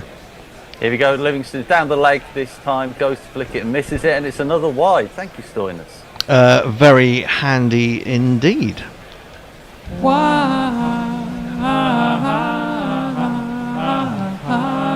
I'm trying to think now. Liam Livingston in the 100 was playing for. Was it the Southern Brave? Was it the Southern? No, it wasn't the Southern Brave. It was the Don't ask me questions about that. Was it Northern Super? I can't remember who it was. But they were in the semi-final at the Oval. I'll break off. Stoinis comes in again. Again, it's in the slot for a pull, but this time he takes it a little bit squarer, and there's a fielder there. So probably just get a couple for that as Abbott throws it back in. The over is finally completed. 9 overs gone now. England still dicing with death at 62 for 4. Going back to that game, and I mean, he did bat really well. He got a 50, and there were very few wickets down, and I think he'd hit 2 sixes in the final over, and left them needing 3 off the last 4 balls, and then he managed to hit the ball down mid-wicket's throat the next delivery, and then they fucked it up basically, and they didn't get over the line when they really should have done. and it went to a super over, if I recall, and they lost in the super over. So it's a lesson to be learned that a game is never over, and that you shouldn't actually throw it away, even when it seems that all you've got to do is get another boundary. Well, Zampa is coming in to make sure that England do throw it away. Curran can just push the ball back to him. Looking at that batting line that just came up, it does fill me with slight dread that Jofra Archer comes in at number 8 in it. Yeah. It is an exceedingly long tail there, almost as long as Zampa's mullet, as he flicks the ball between hands. Number 88. This time Curran is able to squeeze it out onto the leg side. Fielded by deep mid-wicket just for a single this time. So this feels like an important match-up, as they say, Zampa against Livingston. It's a massively important partnership for England. I can't see them getting over the line if these two don't take them to 130 or so. At least, really. Completely agree. Livingston readies himself. He dances down the wicket, drives it, and he's going to get it. No, he's going to get it to long on. He's just going to get a single there. There was a lot of effort, there was a lot of whip into that, but to no avail. Zampa is getting a rag from the umpire. That sounds like the umpire's a drug dealer, and that's some sort of slang. But it is literally just a rag to clean the ball. We have seen a... Go on. Sorry, man. Kieran Roseblade a little while ago said, is there a defib somewhere in the ground? This England performance is dead. And Ben McCormick was encouraging England to give it up. Can we concede? Yeah, well, good positivity coming through this. It's shorter this time, and Curran is able to pull this away. This diving, the sliding, using the moisture on the surface there, and they managed to get a couple, but no more than that. We have seen a few people slipping and sliding, haven't we? I mean, that was a positive slide, but I wonder if at some point someone's going to end up on their arse. And with a negative slide. Yeah. Perhaps an uphill slide. That would be a positive slide to actually go uphill, I think. That would be wholly positive. An unwanted slide is maybe what we're talking about there. Curran, helmet is shiny. One for the pawn bot. As he flicks it out again, into the same region. And again, just a single. Unsurprisingly, Zampa is difficult to get away. He's got one ball left in this over. And over 2 overs, he's gone for just 9 runs and got that one wicket. He's again there with this rag, giving it a bit of a polish, like some dodgy antique dealer. Blows into his hand. It's a cold night, let's not forget that. But I did see you coming. Yeah. As Livingston readies himself, red wristband halfway up his arm, goes for a slap drive there. Again, doesn't really get hold of it. It's just going to be a single there. And Zampa is going to complete the 10th over. We're going to have a change. England are 68 for 4, currently it's 6. Livingston is 14, and the target is 180. And England have got a long way to go as we head into drinks. Before we let you go, James, I must give you some lovely compliments. Have been flooding in for you. Jay Grove says, hipster Dermot Reeve, first spit rum of the day. Hombre Nuevo said, Curran, intent, concentrating like an adult, bloody genius commentary. And Lockie says, that's why they get paid the big bucks. If only. So nice work, James. This is when I'm not doing my cinch advert, saw appearing on This Morning as Ryland. That's right into... You're cinching it, mate. You're cinching it. Oh dear, thank you, Jones. Don't they sell cars?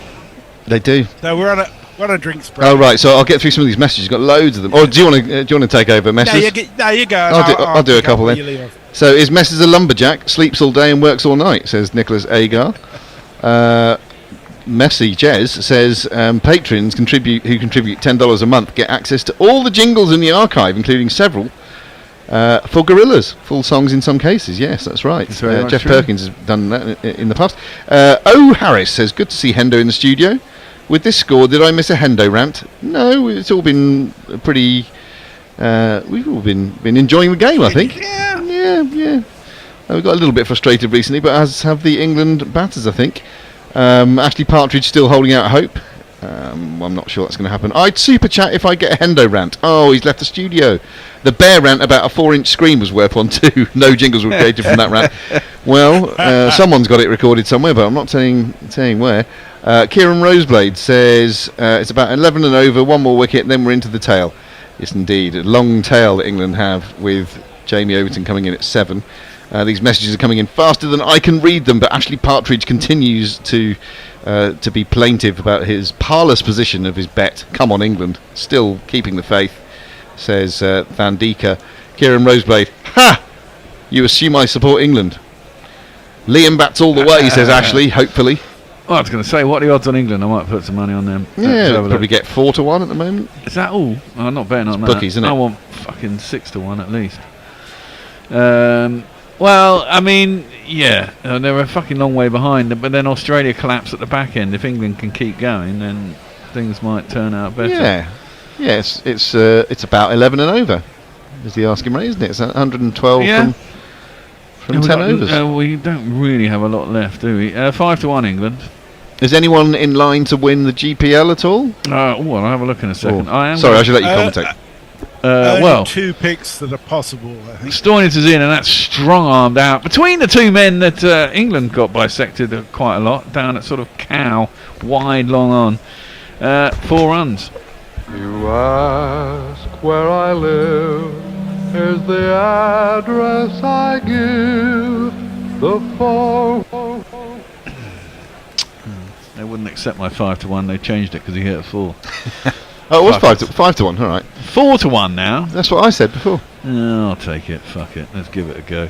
Stoinis is in, and hold on. Am I going to accept that, or is that going into the crowd? Oh, it is going into the crowd. It's going to be 6 runs. Here we go. This could be entertaining. Now what's it gone? Great start. Oh, fucking hell. Shit, I accepted that. They suddenly come into 11-4. Yep. That's how quickly cricket odds move. Oh, for fuck's sake. 4-1 was crazy odds. Well, I don't know. That was just before the 6. I mean, essentially, Livingston's got to pretty much go all the way. Someone said that on the tubes. Karen quite frequently does pretty well too. Well, he can do, but I've never really seen him do it at international. Very well, I have seen him do it once or twice at international, but quite rarely. Stoinis is in. I mean, he is the man to kind of target. Is he hoping to get a wide there?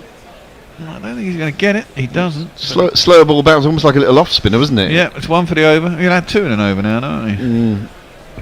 But great start to the over from England. Yep. And all the pressure transfers to the bowler in that instance.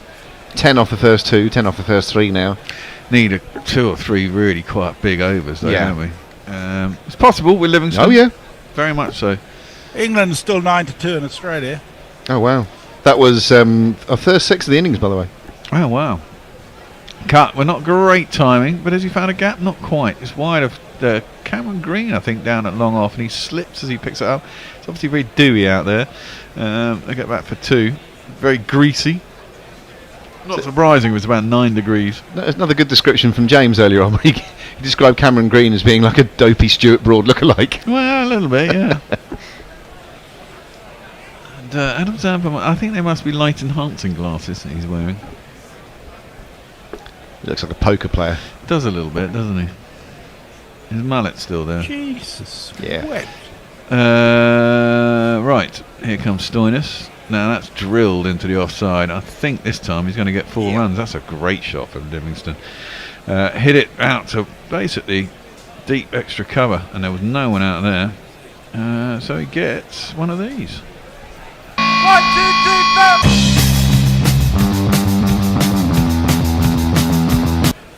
That's a real bottom handers extra cover drive, that one. Not the high elbow sort of textbook, if you like. It's a real whip through with the bottom hand. Well, the problem with that is obviously the bat never comes down straight, does it? So you know, if the ball does anything, which to be fair, it doesn't do a lot with an older white ball, then you've got a good chance of getting yourself out.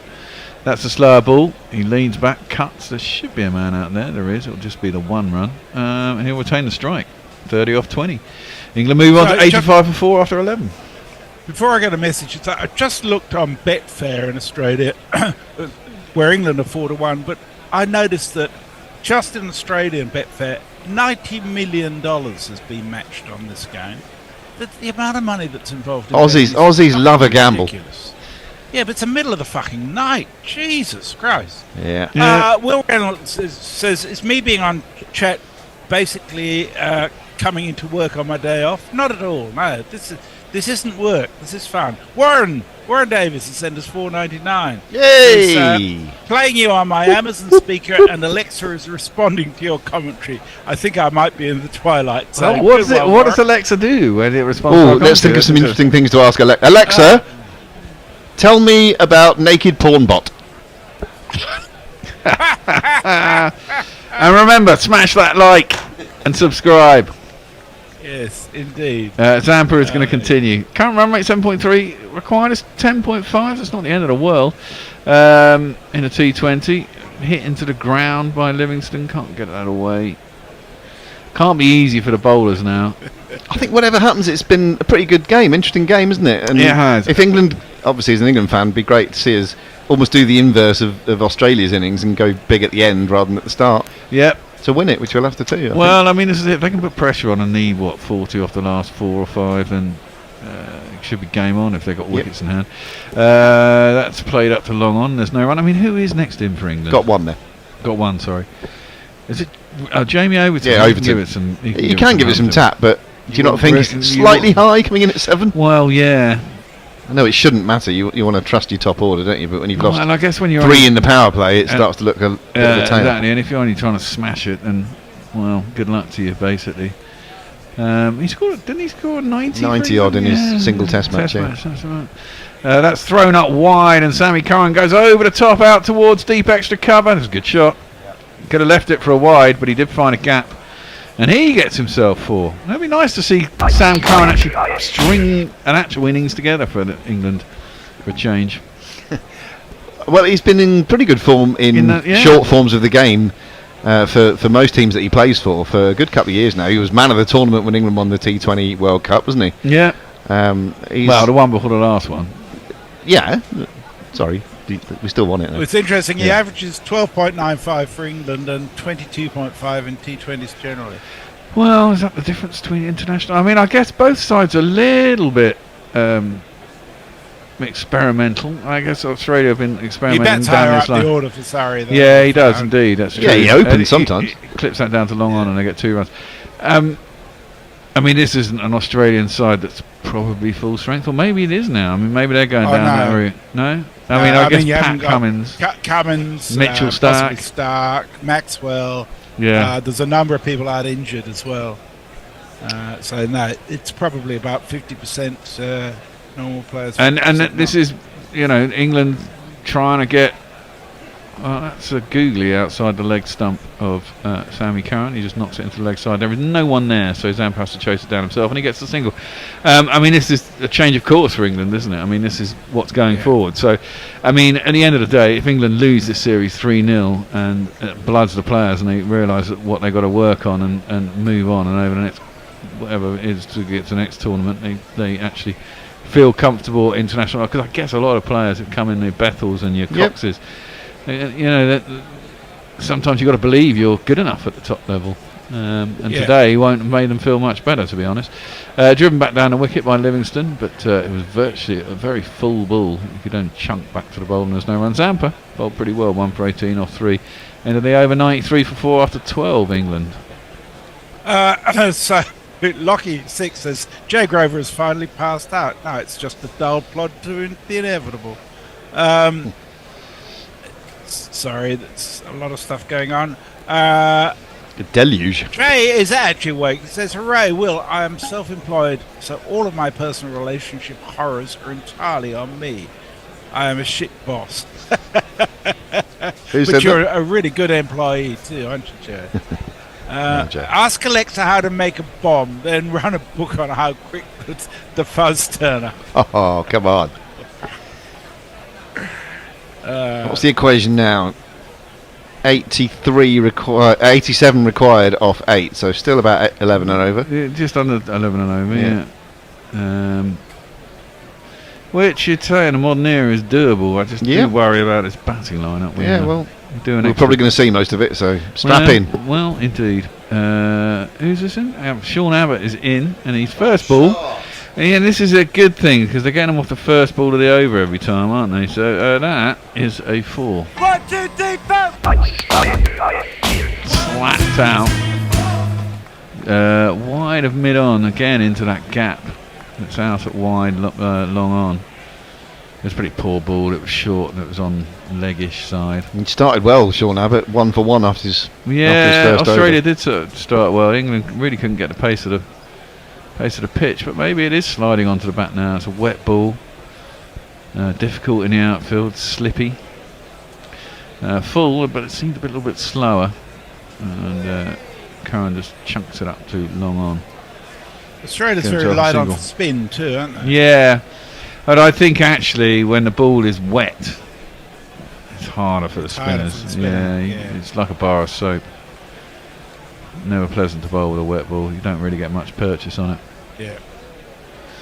Especially when it's cold too. Yeah, well, exactly that. Your fingers are fucking icy. And you're only bowling 4 overs. And if you're not bowling them in a row... 9.9 degrees now. That's not pleasant. No, that's not nice, is it? No. I'm going to Lord's tomorrow. I'm wondering to take my winter parka with me. Oh, very nice. Livingston, 32 off 24. He's done all right. Sean Abbott's going to come in to bowl to him. Well, he's played a really... and now he's going to get 4 for that as well. Please get 4. Okay, so he's done an inside-out sort of chunk shot. It was a very full ball outside. I was probably going to let it go for a wide, but he decided to play underneath it. He does a weird sort of scoopy shot. That gets all the way down to the man at deep point. He did have to dive forward to try and catch it. He didn't mind to catch it. Is it going to be a no ball? Oh, and it's a no ball anyway, so it wouldn't have been out. Oh, I'll tell you what, lads. I'll tell you what. He's bowled 2 no balls now. Both could have been out. One was caught, but wasn't out. The second one could have been caught, but instead was palmed off to the boundary for 4. So we're going to get a free hit as well as the 4. We've got a free hit jingle? Yeah, we have. You get a free hit. Bowl a no ball, off a free hit. You mostly can't get out at all. Livingston gets it. Oh, that's going to be a wide, so we're going to get another free hit. That was a filthy delivery. Shoved very, very, very wide. Slower ball as well, Sean Abbott. Maybe he's going to fall apart. He's got a shit tash. It's not really growing. Yeah, take the Parker. Barrett's going to be a maximum of 14 at Lord's tomorrow. By the way, when they say when they say jackets required in the pavilion, I'm not sure a parka counts. No, and I told Will Buckley that I refuse to wear a tie, so we're not going into the pavilion. Abbott in. That's going to be another wide. So the free hit continues. 2 in a row. Jeremy Henderson speaks for all Australia. Yeah. Yeah, that's exactly right. Oh dear. Now good to see Mario and Luigi here in the car. Well, yeah, no, it was a mushroom, wasn't it? Oh, actually, quite a lot of the Aussie players look like them, don't they? With their yeah, tashes. well, exactly. A bit, yeah.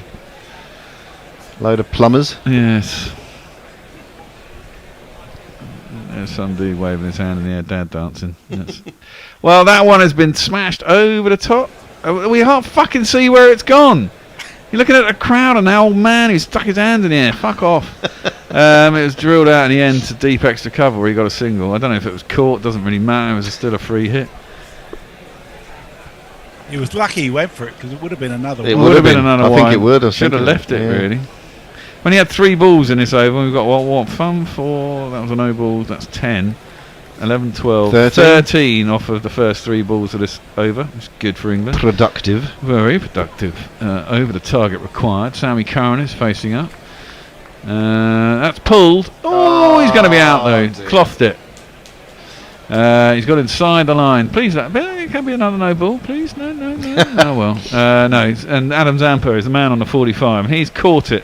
So Sammy Curran has still not really produced when it comes to playing in an England shirt. Oh, come on. Well, The crowd says I mean, you've got to keep going for it. It's T20, isn't it? So I'm looking forward to seeing Jamie Overton. Well, this could be entertaining, couldn't he? I mean, he's a big lad, Jamie Overton. Doesn't really have the technique, does he? Has Zampa bowled out, or has he only bowled 3? This is his 4th. Jamie Overton. So that was the end of it. No, this is his last one. Can score a quick half ton. Less racist than his mother's other son. Is Jamie Overton. Allegedly. Yes. No, Zampa's... it's Sean Abbott bowling this over. Zampa took the catch there to get rid of Sammy Curran. I'm just wondering if Zampa's got one left, because it might be crucial. Otherwise... So, I do have big news. It's 6:37 a.m. in Melbourne. Mog has risen. Yay! He is Just says, risen, hallelujah. "Fucking Zampa." Yes, well, that's how we all feel, Mog. That's how we all feel. Good morning, Mog. Have a cup of coffee and wake up. Just trying to get the scorecard up. Short, wide, punched, presumed by Overton.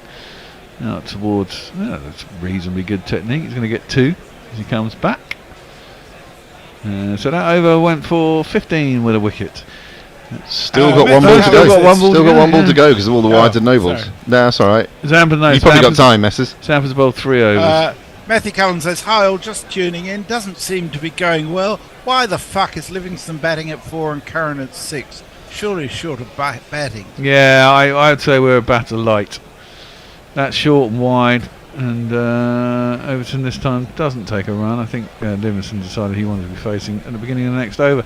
108 for 5. So what do we need? We need 72 off 7. So it's still just marginally over 10. They're keeping it there.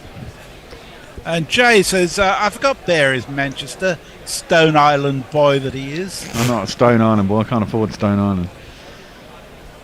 Ashley says, "England have this."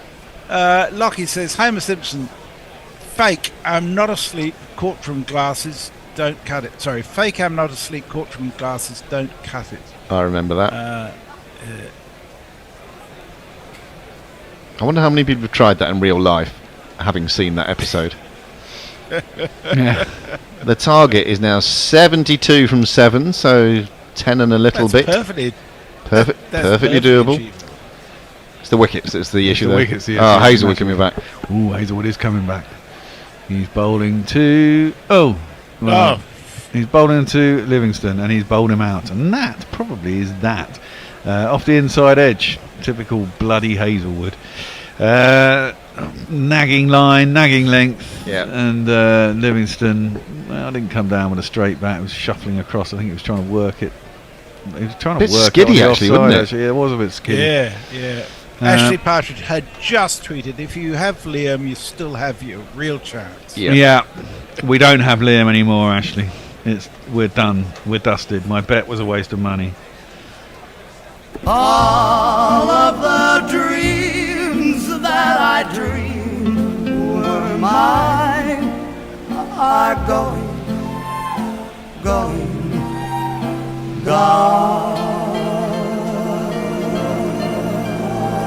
And Mog responds to your warm greeting, just says, "Morning, motherfuckers."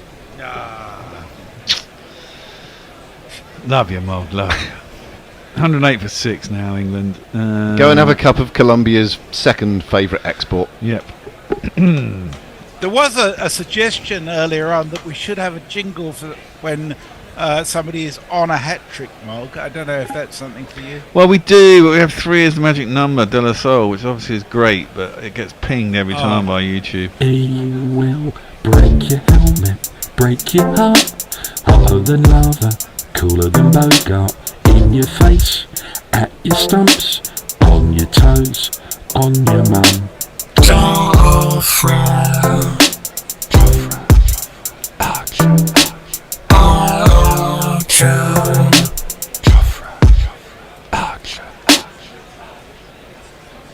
And Livingston is going to come in to bowl to Jofra. Who gets... he's getting the ball to do stuff, isn't he? Considering it's a white ball that's 13 overs old. That nip back off the seam in test match style. And cut Archer in half. Through to the keeper and ain't no run. That was a great ball. I mean that. Jay says, "When Mog arises, I feel all the world benefits from its genius. It's like the sun breaking over Pangaea." We got up a couple of times on holiday recently. We were in Rhodes, and the missus had the idea of getting up to watch the sunrise, which I was sceptical about, but it was actually amazing. Yeah. Well, Jofra comes down the track a little bit at Archer. Sorry, the other way round. Jofra comes down the track a little bit at Hazelwood, and then gets hurried up a little bit and cramped for room and can only defend it. And I thought, there's no run. as that little dark orange orb poked its little snout up above the Aegean Sea, I thought it's exactly like Mog. That's what I thought. Yeah. Yeah, of course you did. There's something about the Aegean Sea and the sun. Radiating goodness all around. The colour. I've never been to Rhodes. Greek island, isn't it? Big heave from Jofra. Not really well timed, but is there anyone out there? Well, he's hit it into a gap. It could get 2, probably 3 actually. Oh, and then there's a miss throw, miss relay out in the deep, and they will get back for 3. Miss Relay sounds like a clothing brand. Yeah, it could well be. Sold at TK Maxx. A bunch of lying bastards they are. Miss Relay at Primark. Yeah. Right, Jamie Overton. 2 off 2. Somehow. Well, hit some 6s. That should be entertaining. Yeah, that'd be a laugh, wouldn't it? Well, instead he gets one on the hit, but he just turns it around the corner. Get himself a single. Are they going to think about 2? Nah. Just got to keep the runs up as well. I mean, actually, Adil Rashid is probably better than both of these two, isn't he? I mean, he probably doesn't bat these much these days, but certainly he's a genuine batsman in his own right. Yeah. What was it? 4 first-class centuries he scored? 6, I think. Is that right? Something like that. Long time ago now. Yeah, but I guess he doesn't really play a lot of county cricket anymore, has he? Well, no, he hasn't for years. No, he retired from that ages ago. I mean, the last time he played in the Test match for England, well, that's a big heave from Jofra. Out towards... and then he got thrown and hit in the chest. He doesn't look happy about that. Whoever that was fielding at mid-on, I think it was Tim David. He comes out and apologises. It's all good nature. No, I mean, last time Adil Rashid played in a Test match, he patted away with his hand. 2018 or something? No, it was we were in Katie's flat, I think, and then it was England played Pakistan in the UAE. No, because he went on that India tour after that, didn't he? And he was picked for the home series in 2018. I'm sure it was 18. Yeah, it must have been that series as well. I didn't like that bit of fielding. Joff was running his batting. He's obviously in, and David lobs it in at head height and nearly gets it. Actually, Sam Curran in one of the Blast games the other day, it was a close run out, and whoever wanged it in, who was it now? I'm trying to think who it was. Alex Lees it was, and he wanged it in because there was a genuine chance of a run out, and it went in at chest height, and Curran went ballistic at him, and I'm thinking, all right, Chucky, all right, no, it's no justification at all. It's a South African blood in him. Yeah, feisty little lad. Well, Cameron Green is going to bowl, and he's been hit in the air with not enough forces. He's going to be out. Jofra's out. He's been caught a cow. And that was the end of that. As Jofra's 4 off 4. This could end horribly and quickly. Let's have that one. The crowd says,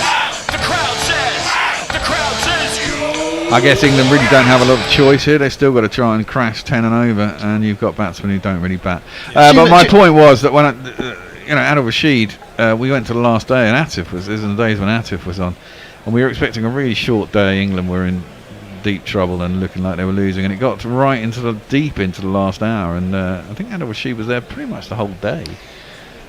His highest Test score is 61. Yeah. His highest T20I score is 22. He averages 5.72. Yeah. So don't hold too much. Well, I don't, Do you remember when Jofra first came in the side, and we thought, oh, amazing, obviously real thrill of a proper quick coming into the side, and but also there was a lot of, he can bat a bit as well, you know. And every international innings I've seen him play, I think maybe this is the one. This is the one where he shows us what he's got. My feelings. He's an absolute rabbit, isn't he? In international terms. A bit like Sam Curran. I did see him once in a similar sort of. That's going to be a wide down the leg side. And 14 for 7 or 14 with 6 overs left. I mean, still theoretically the target is only about 10 or 11 and over, which is doable, but not with these wickets. Much like Pat Cummins scored about 50 off 13 balls in an IPL game last year or a couple of years ago. I remember Jofra coming out one game and hitting about 5 6s and over, 4 6s and over in an IPL game, finishing off an innings. He certainly can hit a long ball. Innings, yeah, exactly. Every once in a while they do manage it. A bit like Gus Atkinson getting his ton. That's turned around the corner to deep square leg. There's a single. Just good to do it first up. Yeah. Lockie 6 says at weight classes, this game started at 3:30 my time. It's now 6:40, and 2 litres of port have disappeared. I blame everyone else but me. 2 litres of port. Oh, that's good going. Oh, bloody hell, Lockett. I mean, I hope you had a little bit of help with that. But if not, good going. Well played. How old are you? Said, How old's your liver? Have a lie nice down. vomit. Yeah. Cameron Green in. Pulled by Jamie Overton. He's going to get 4 runs. Good lad. Shit ball. It was a shit ball. What's Jamie Overton's highest score? Not in probably international T20s, because he's only probably played 2 or 3. T20s, generally his highest score is 83 not out. There you go. Yeah, good eye for a ball, long levers, can hit it a long way, and has a little bit of pedigree in all forms of the game, actually. Yeah. Are they twins, him and? Yeah. Yeah, they are. That one is hit over the top of cover. I presume if it's covers up, there's no one out, and there isn't. And it's 4 more. Come on, Jamie!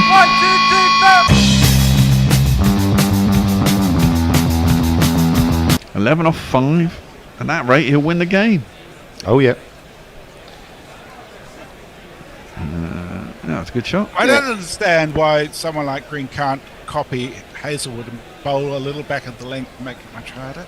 Yeah, I don't know about that, but I guess. Yeah, it's not. It's like saying, "Oh, you should all bowl like Glenn McGrath." Not everyone's that good. Yeah, that's true. Very true. I mean, Hazelwood is the most like McGrath out of all the Australians, isn't he? Really. And that one's a little bit slower, but Jamie clumps it out into the deep. They're going to come back for 2. They are going to come back for 2, well run. Adil Rashid makes it. Yeah, got a good old scoot on there, Adil, didn't he? Yeah. He's 36 now. Yeah. Never been the quickest. Absolutely. We're so lucky to have him, England. Yeah. Whenever he goes, we'll miss him. Well, indeed. I mean, when's the next T20 World Cup? There's another one in 2 years' time, isn't there? Oh, there's always one about 6 months away, isn't We've there? got the ICC Champions Trophy, although that's in Pakistan, so no one knows if India will actually go, and therefore whether it'll actually be on. Fucking Indians. Sorry. Sort it out, the pair of you. Oh, would you change after this game? We are indeed. That's hit by Jamie Overton out into the deep. Probably just take 1. Does indeed. And that's the end of the over. He'll keep the strike. You're out. A couple of messages. Bye, everyone. Says, love you. Thanks, Grubby. David says, Miss Relay sounds like an awesome porn name too. Jay says, the only thing which annoys me more than Katie Waterger is this Bradman of a student coming back and advances his mixing career. Bon show. Pokey says, my girl buddies went into TK Maxx last time we went uptown. They were in there for hours, made their day. I hate the place for men's clothes. Yeah. It used to be alright, but it's been shit for about 10 years. And Will Reynolds says he's Jamie's older twin by a few minutes, I think. And we're up to date, and I shall catch you on Friday. Night, Messi. Messi. Good night, Messi. Cheers. I wonder whether Messi, lack of sleep, I've noticed Messi swearing a lot more than normal. Maybe that's just the way Australia were playing, certainly in the second part of their innings. Another lovely straight drive from Jamie Overton as Zampa comes in to bowl his last over, but not quite powerful enough to beat the man running around from long off. So just a single, 127 for 7, and you get the feeling with Overton on 15 from 8 that if England were to get anywhere near this, he's got to stay there for the next 29 balls and score most of those 53 runs. Yes, indeed. Something like that, isn't it? Yeah, I mean, who have we got to come? Topley and who's no great shakes at all. Topley's shite. Saqib. And Saqib. Who can hit a long ball, but I wouldn't last more than 4 balls, I wouldn't have thought. Throwing this one up. Zampa outside off stump, and Adil is made to wait for that and doesn't really time his shot up to long off. Inspects the bottom of his bat, having played that, but he gets Overton back on strike. I think Overton's got to kind of survive this over in a way. I think he's going to get more runs off the quicker bowlers. He might just hit one up in the air from Zampa. That's my worry. Cue this ball. Cue this ball, yeah, indeed. In comes Zampa. He gets. He gives himself room outside the leg stump, and he chops back onto the stumps. And Zampa has that wicket. It was that ball. I cursed him. Overton has gone. His short but sweet innings of 15 is over, and England are well and truly toasted. Fuck off! Just fuck off! That was a pants in the end, didn't so, it? yeah.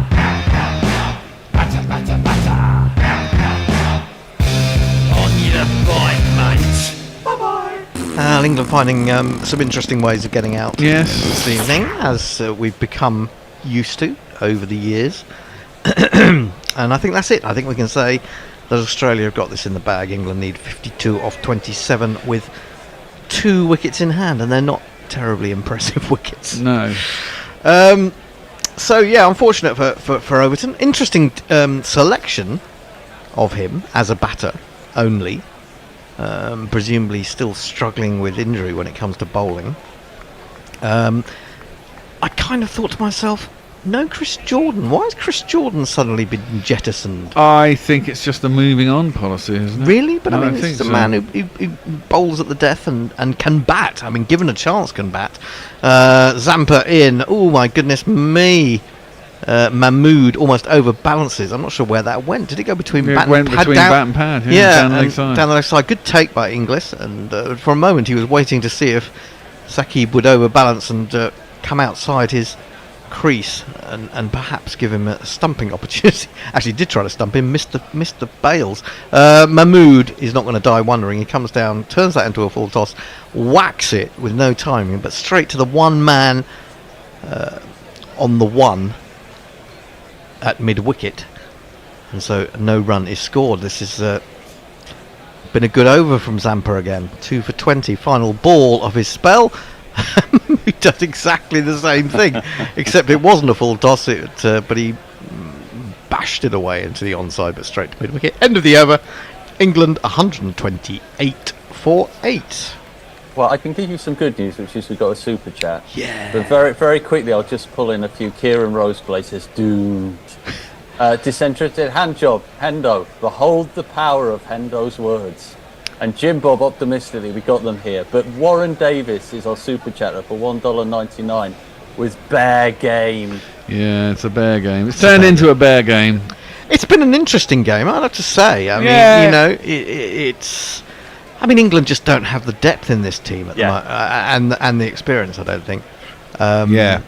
Experience as much as anything else. It'll do them. I mean, this is what I was saying when Grubby was here. I think it's going to blood this whole new generation at international level. It's going to be quite a steep learning curve. Yeah, going to lose a few games, but if they get their heads and believe they can play at this top level, then there's a chance, isn't there? There is. Now, Adil Rashid has tried to pull this latest delivery from Hazelwood, who now has 2 for 26. It's his last over, but he misses it completely, goes through to Inglis. I think also with the thing that they tried to do tonight, it strikes me that you either blood in a load of new and experienced players, or you have a longer tail. You don't do both of those things at the same time. I think that's a really good call, absolutely. Jofra at 8, you know, he can bat. Hazelwood in, it's Rashid on the pad. It loops away down to third man. They're going to get through for one. They're not going to come back for a second, surely. No, they're not. I mean, that's it. I mean, if you look at England's batting lineup, you've got Jamie Overton at 7, and ideally you want Sam Curran at 7 or 8 in the old school. That's where it was, wasn't it? You know. Yeah, and I mean that's partly why I'm thinking about Jordan. I mean, if Overton isn't going to bowl, you know, he hit a good 15 and he showed intelligence in batting. He's a bit unlucky the way he got out just then, but. Yeah, I'm not sure about that. You've got 2 strings to Jordan's bow, haven't you? Mahmood steps away, slogs, and misses through to Inglis once again. I mean that's it. I guess in the old school version of this, Liam Livingston was batting at 7, wasn't he? And Sammy Curran, if he was playing, was batting at 8, and that looks a lot stronger. I can't even remember what was the old team. We had Bairstow. Well, yeah, Moeen Ali. I'm not. Alex Hales. That was a long time Jason ago. Roy, obviously, we're missing Joss Butler. Roy, yeah. Hazelwood in again. Oh my God, he's followed Mahmood, who's tried to pull it, has missed it, or maybe even gloved it. No, it's given as a wide, so he didn't get anything on that. Josh Inglis leapt to his left to at least get something on it, and did so, but they ran through for a bye as well. So England moved on 131 for 8. Yeah, I think I'm not 100% sure that I go along with this thing of getting in players with such general lack of experience. This is a good ball that lifts on Rashid. That really fizzed off the pitch and beat him, not just for pace, not just for movement, but also for bounce. Yeah, they've gone in wholesale though, haven't they? They've said, right, we're just going to ditch a whole bunch of players. I suppose the other thing is that, you know, there are players in that test team who possibly, well, probably would make this team. I mean, someone like Jamie Smith would probably make this team.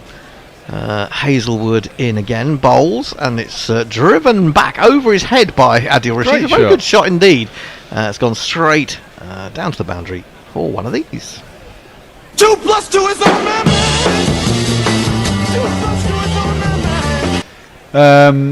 Yeah, and I when this is it, Josh Butler obviously still gets in the side. Exactly that. Jamie Smith gets in. Probably Gus Atkinson as a bowler as well has potential in this side.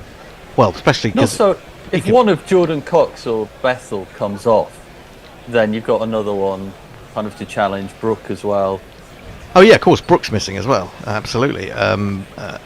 Back goes Rashid towards square leg, and then cross bats it back to Hazelwood, who's completed his work for the night. 2 for 32 from his 4. England have 3 overs remaining. They have 2 wickets in hand, and they need 45 runs. It ain't happening.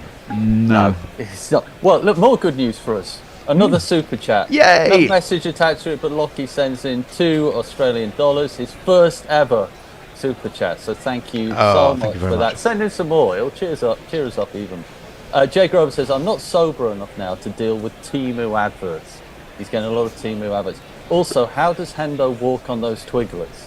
I don't know if he's suggesting you've got shoes made of twiglets. Are you talking about my rather skinny legs? I've got skinny legs underneath quite a stocky, if you're being kind, body.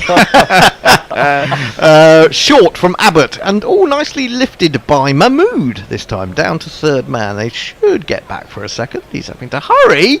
I wonder whether he just took that first run rather slowly and then saw there was a second, because I thought there was a comfortable 2 there, but anyway, he made a bit of a meal of it. Anyway, England on to 137 for 8. Well, you know, to be fair, this body hasn't always been quite as stocky as this. This is why I find running so arduous, because my legs, I get shin splints very, very quickly.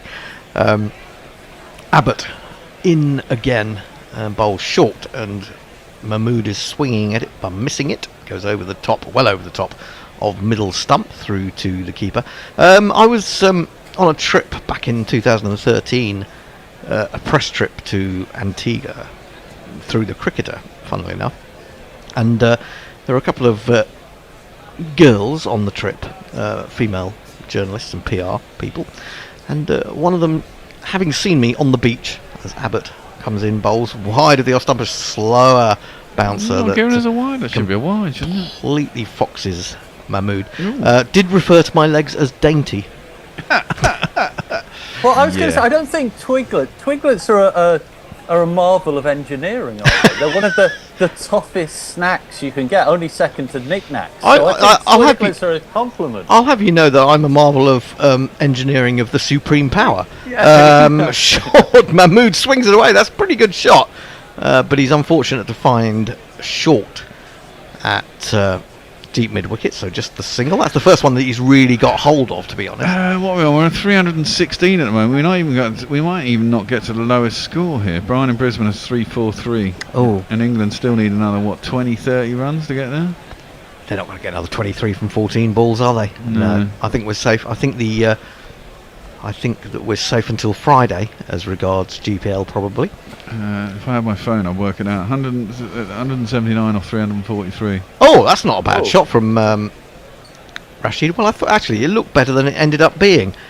He got inside the line and kind of hit it inside out with a lot of bottom hand over the top of extra, but it rather seemed to die.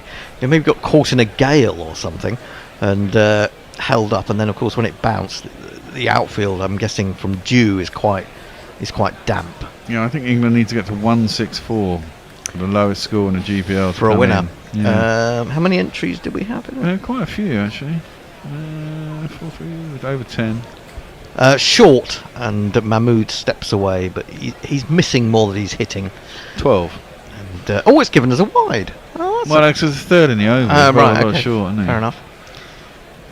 So is that Marcus Treskothic who's standing out there looking as if he'd rather go inside and forget about it all? It's not been a great day under his stewardship. Of course, we're still waiting for Brendan McCullum to take up the role in January. I'm still not sure that I think that's a great idea, but anyway. I think he's a good motivator, and I think that's kind of what you need. Abbott looks for the Yorker, ends up being a full toss. Mahmood's still going to have to run for a single. Throw comes in from extra towards the striker's end, and Rashid has got there. It seemed like a bit of an afterthought for them to run in the end. Abbott has finished his over, 3 overs bowled, 2 for 22. England need 39 off the last 2 overs. Mahmood has 4, Rashid 7, England 141 for 8. Well, we got another super chat. The cricket might be going to shit, but the super chat is going great guns. From Hombre Nuevo for $4.99 of the English pounds. Cricket at 10 p.m. in mid-September in England. Is it 10 p.m. already? 10 degrees. Got to love the schedule hack that's the 100. Still one had fun tonight. Thanks, GC. And Lockie says, I said a wordless super chat. It's art. It is art. It's super chat. Conceptual. Stoinis is going to come back into the attack, and why not? Because I think Australia consider themselves pretty safe. That's a piss take now, isn't it? Yeah, really? He's gone at 13 and over from his 2. He follows Mahmood. And they're going to get 2. No, they're not. Mahmood is sent back by Rashid. And is anyone? Every time I see Rashid from side on, I'm convinced that his beard has got more pointy. Yeah. Yes. Do you not think it's very, very pointy? It's quite bushy these days as well. It's not quite as sculpted as it used to be. Well, it's quite shovel-like now, I think. You feel like he could dig the pitch up with it. He could probably put something on it, couldn't he? And if he gets hungry. Stoinis in again. Wide of the off stump, but probably not wide enough to be a wide. Because Rashid had given himself room outside the leg stump and then literally couldn't reach it. So it's not a case of Australia getting away with anything there. It's just inside the guidance line. He didn't really. It wasn't so much he stepped back. He opened himself out, didn't he? The front leg came out in the manner of someone trying to exercise their groin muscle. He waits for Stoinis again, bowls, and he drives in the air. I'm thinking someone might be underneath that. Oh, they are! Oh. It's Cameron Green, is it? And he's taken a brilliant catch. I mean, he's huge, and I don't think, had it been Travis Head, that he would have got there. No, but Cameron Green is 8'3", and I mean, even being that tall, it was still a great catch. Really, really good. Still had to pedal backwards, didn't he, and jump up in the air. A long way up. Catch it full stretch, anyway. Another one bites the dust. I think that is going to be out, Fred. Another one bites the dust. Yeah, it's really, really good. I thought it was just going to sneak over him. Yeah. He rolls onto his back and is up in a second, isn't he? That's just really good athleticism, really. And Australia have this in the bag. England need 38. They ain't going to get it. They've got 10 balls left. And Reece Topley is the next batsman. He's useless. Thing is, though, they don't. You don't cross these days, do you? You don't cross these days. So I don't like. That was a rule that I never really liked. But as it happens, they didn't cross anyway. So Topley will. Oh no, What am I talking about? They didn't cross. No. They don't have to cross. Don't have to cross. Topley will be facing. Topley, we skived that, but not with any great power. Straight out. Skived? It's scythed. Skived. Well, yeah, all the way along the ground, out to backward point, deep backward point. They take the single, and the crowd has thinned. It has to be said. It's been a good crowd considering the weather, and I suppose Australia will always bring in the crowds, won't they? Stoinisson again, and it's a slower bouncer, which Mahmood hits all underneath, and it goes on the bounce through to Inglis again. 1 ball remaining in the Stoinis over. I guess you're right, James. I mean, neither Bethel or Cox came off, and that's a problem. They looked nervous. Yeah, they did, which is I didn't really expect that of Cox, I have to say. Stoinis in short again. Mahmood steps back again. Mahmood misses, but it's given as a wide, which I don't think it was that high, I have to say. Yeah, well, Jax didn't come off either, did he? I mean, you had that entire, basically, Jax, Jordan, Cox and Jacob Bethel, none of them really did anything. And that's 3 of your top 5. Yeah, and I actually, Jax has not had a great run, has he, over the summer? I mean, I know he got a really good 100 in the IPL, I think it was, but it doesn't seem to have kicked on this summer, does he? Short and smashed into the air. Someone must be underneath that. No, they're not. It's dropped inside the circle. There's nobody there. The man has got to come in from deep mid wicket. So England survive until the final over. Look, we need 6 sixes for a number 11 to win. Yeah, that's right. Absolutely. From a number 10. 35 needed from 6 balls. It's probably not going to happen. But what do we need for a GPL win? 164. So we still need 19, and that's probably not going to happen either. Was it 342 was the lowest score, I think? 343. Yeah, so that they'd score 179. So if it was 180, it would be 163. So 164. So they need 19 off this last over. Yeah, it was poor up front from England, wasn't it? That was where they got behind. Yeah.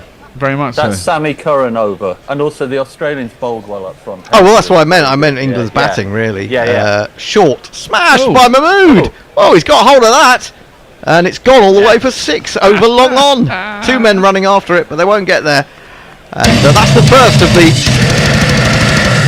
of the 6 sixes required of the number 10, as it is Mahmood. He moves to 12 from 14. That's the other thing that I think Australia have done quite well, is they've worked out this pitch a little bit, and I get the impression that it may have slowed down a bit, and also most of their bowling has been into the deck, hasn't it? When the quicker bowlers are bowled, they've given nothing up in the other half of the batsman. Now gives himself he goes right across. Way outside his off stump, and then directs the ball very skillfully onto his middle stump. The bails light up. Australia win by 28 runs. Abbott has got a rather undeserved 3 wickets, and well, that's that. First game to Australia. England good in parts, but not in enough parts, I think you have to say. Yeah, I'd say that. And I think Australia's bowling, certainly their pace bowling, was more intelligent. England clawed it back after an incredible start by Short and Head, mainly due to Livingston and Adil Rashid. But yeah, disappointing from England in the end. But perhaps it's all part of the learning process. I mean, too many balls in their half when the ball was very new. In the Australia innings, and we know what great batsmen, certainly Travis Head is, and Short played some lovely shots as well. I think also, Hendo, it's just kind of disappointing because it comes after that Test match where England, it felt like they played a kind of entitled brand of cricket where they just thought this guy. And I feel like this selection as well, like we're going to play loads of new players. Well, actually, we don't need to. Have that longer batting lineup. We can have a long it just felt like there was a certain arrogance. I do, yeah. There's partly that, but there is partly. I mean, obviously, Joss Butler is injured, and he would be in the side, and the Test players that would be. Yeah, exactly. I mean, Harry Brook is a big miss. Yeah. And Jamie Smith would probably come into this and team. Jamie Smith probably would come into this team. Yeah, exactly that. So, suddenly your top six looks a lot stronger. And then you could blood 1 or 2 players instead of having to blood basically 3, and then make your side really weak. I mean, well, if you include Jackson, who's quite inexperienced. I mean, he's played in a lot of teams, but as you say, he's not really done a lot to justify. I mean, obviously they see something in him, but I mean. Oh, there's definitely something in Jax. I just think he's having I think run. Especially in this form of the game, where you go in at the top and you're trying to hit pretty much every ball in the power play. You can just get a run where it's just not coming off for you. And I think possibly that's what's happened to him a little bit this summer. I may be missing a couple of innings where he's done well. I can't really remember. I didn't watch all the 100, but I was kind of underwhelmed by what I saw of him in that, because he's a batsman that I like to watch. He's very attractive to watch when he gets going. Or he doesn't even need to get going. He goes from the off, doesn't he? But yeah, disappointing for England. But it'll be interesting to see what changes, if any, they make to the team for Friday's game, which I believe is from Cardiff. Which probably means it'll be pouring down. I don't know whether they're supposed to get back towards it. Maybe, yeah. I'm still looking at this ground as the camera pulls back, and the boundaries are utterly crazy. And they're actually a lot shorter than they even make them look, aren't they? I know. They brought in the advertising boards about 5 yards in from. And then there's another 10 or 15 yards. 10 or 15 yards before the boundary road. So it's probably about 60 metres. It's I'm sorry, but it's rubbish. And trying to make cricket, better by doing that, more runs be scored, I think is kind of defeating the object. It is, because the World Cup was really fucking fun, the T20 World Cup, when it had big boundaries and people actually gone out in the deep, and there was something in it for the bowlers. It just makes a better game. It does make, and you don't get away. I mean, you do tend to get away in this form of the game with a lot of top edges and miss hits, but you don't like to see too many of those go for 6, do you? I don't think. I feel like it devalues the game a little bit, but. It is what it is, as they say. We shall be back. We've got no winners of the GPL, which is... So what does that go up to? Over 150 now. Over 150. It'll be £152. Wow. So, I would say, join us on Friday. Take part in the GPL. If you can possibly afford anything, go to patreon.com/Guerrilla Cricket and pledge a monthly amount to us, because we are in desperate search. We're in desperate need. We are moving. And we're trying to find well, you think you've spotted somewhere? Well, I've got somewhere in mind. I'm hoping there's something available. I've got to wait for an offer on this place. I've got another bloody load of viewings this weekend. Eventually someone's going to put an offer on this place, and I'm hoping it's going to be gone by Christmas, in which case we're going to be looking at the new year to be moving in. It's going to be quite an effort to do it.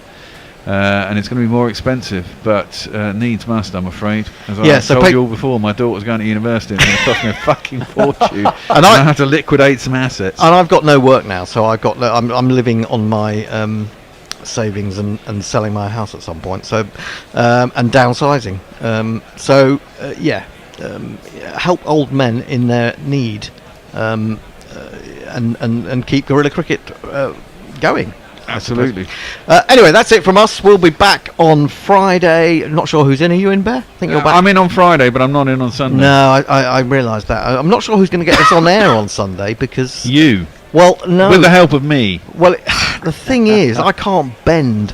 I can't even... Oh, well, I can, I suppose. I can scream as I try to turn the... You're in with Andy Ward, though, aren't you? No, I don't think Andy Ward's in, is he? Yeah, I think he is. No, well, I didn't see anyone on the list who was capable of actually getting us on air. I think Andy is in with you on. Andy is in on Sunday, and he can. Will he be here in time though? Well, he should be. Well, let's hope so.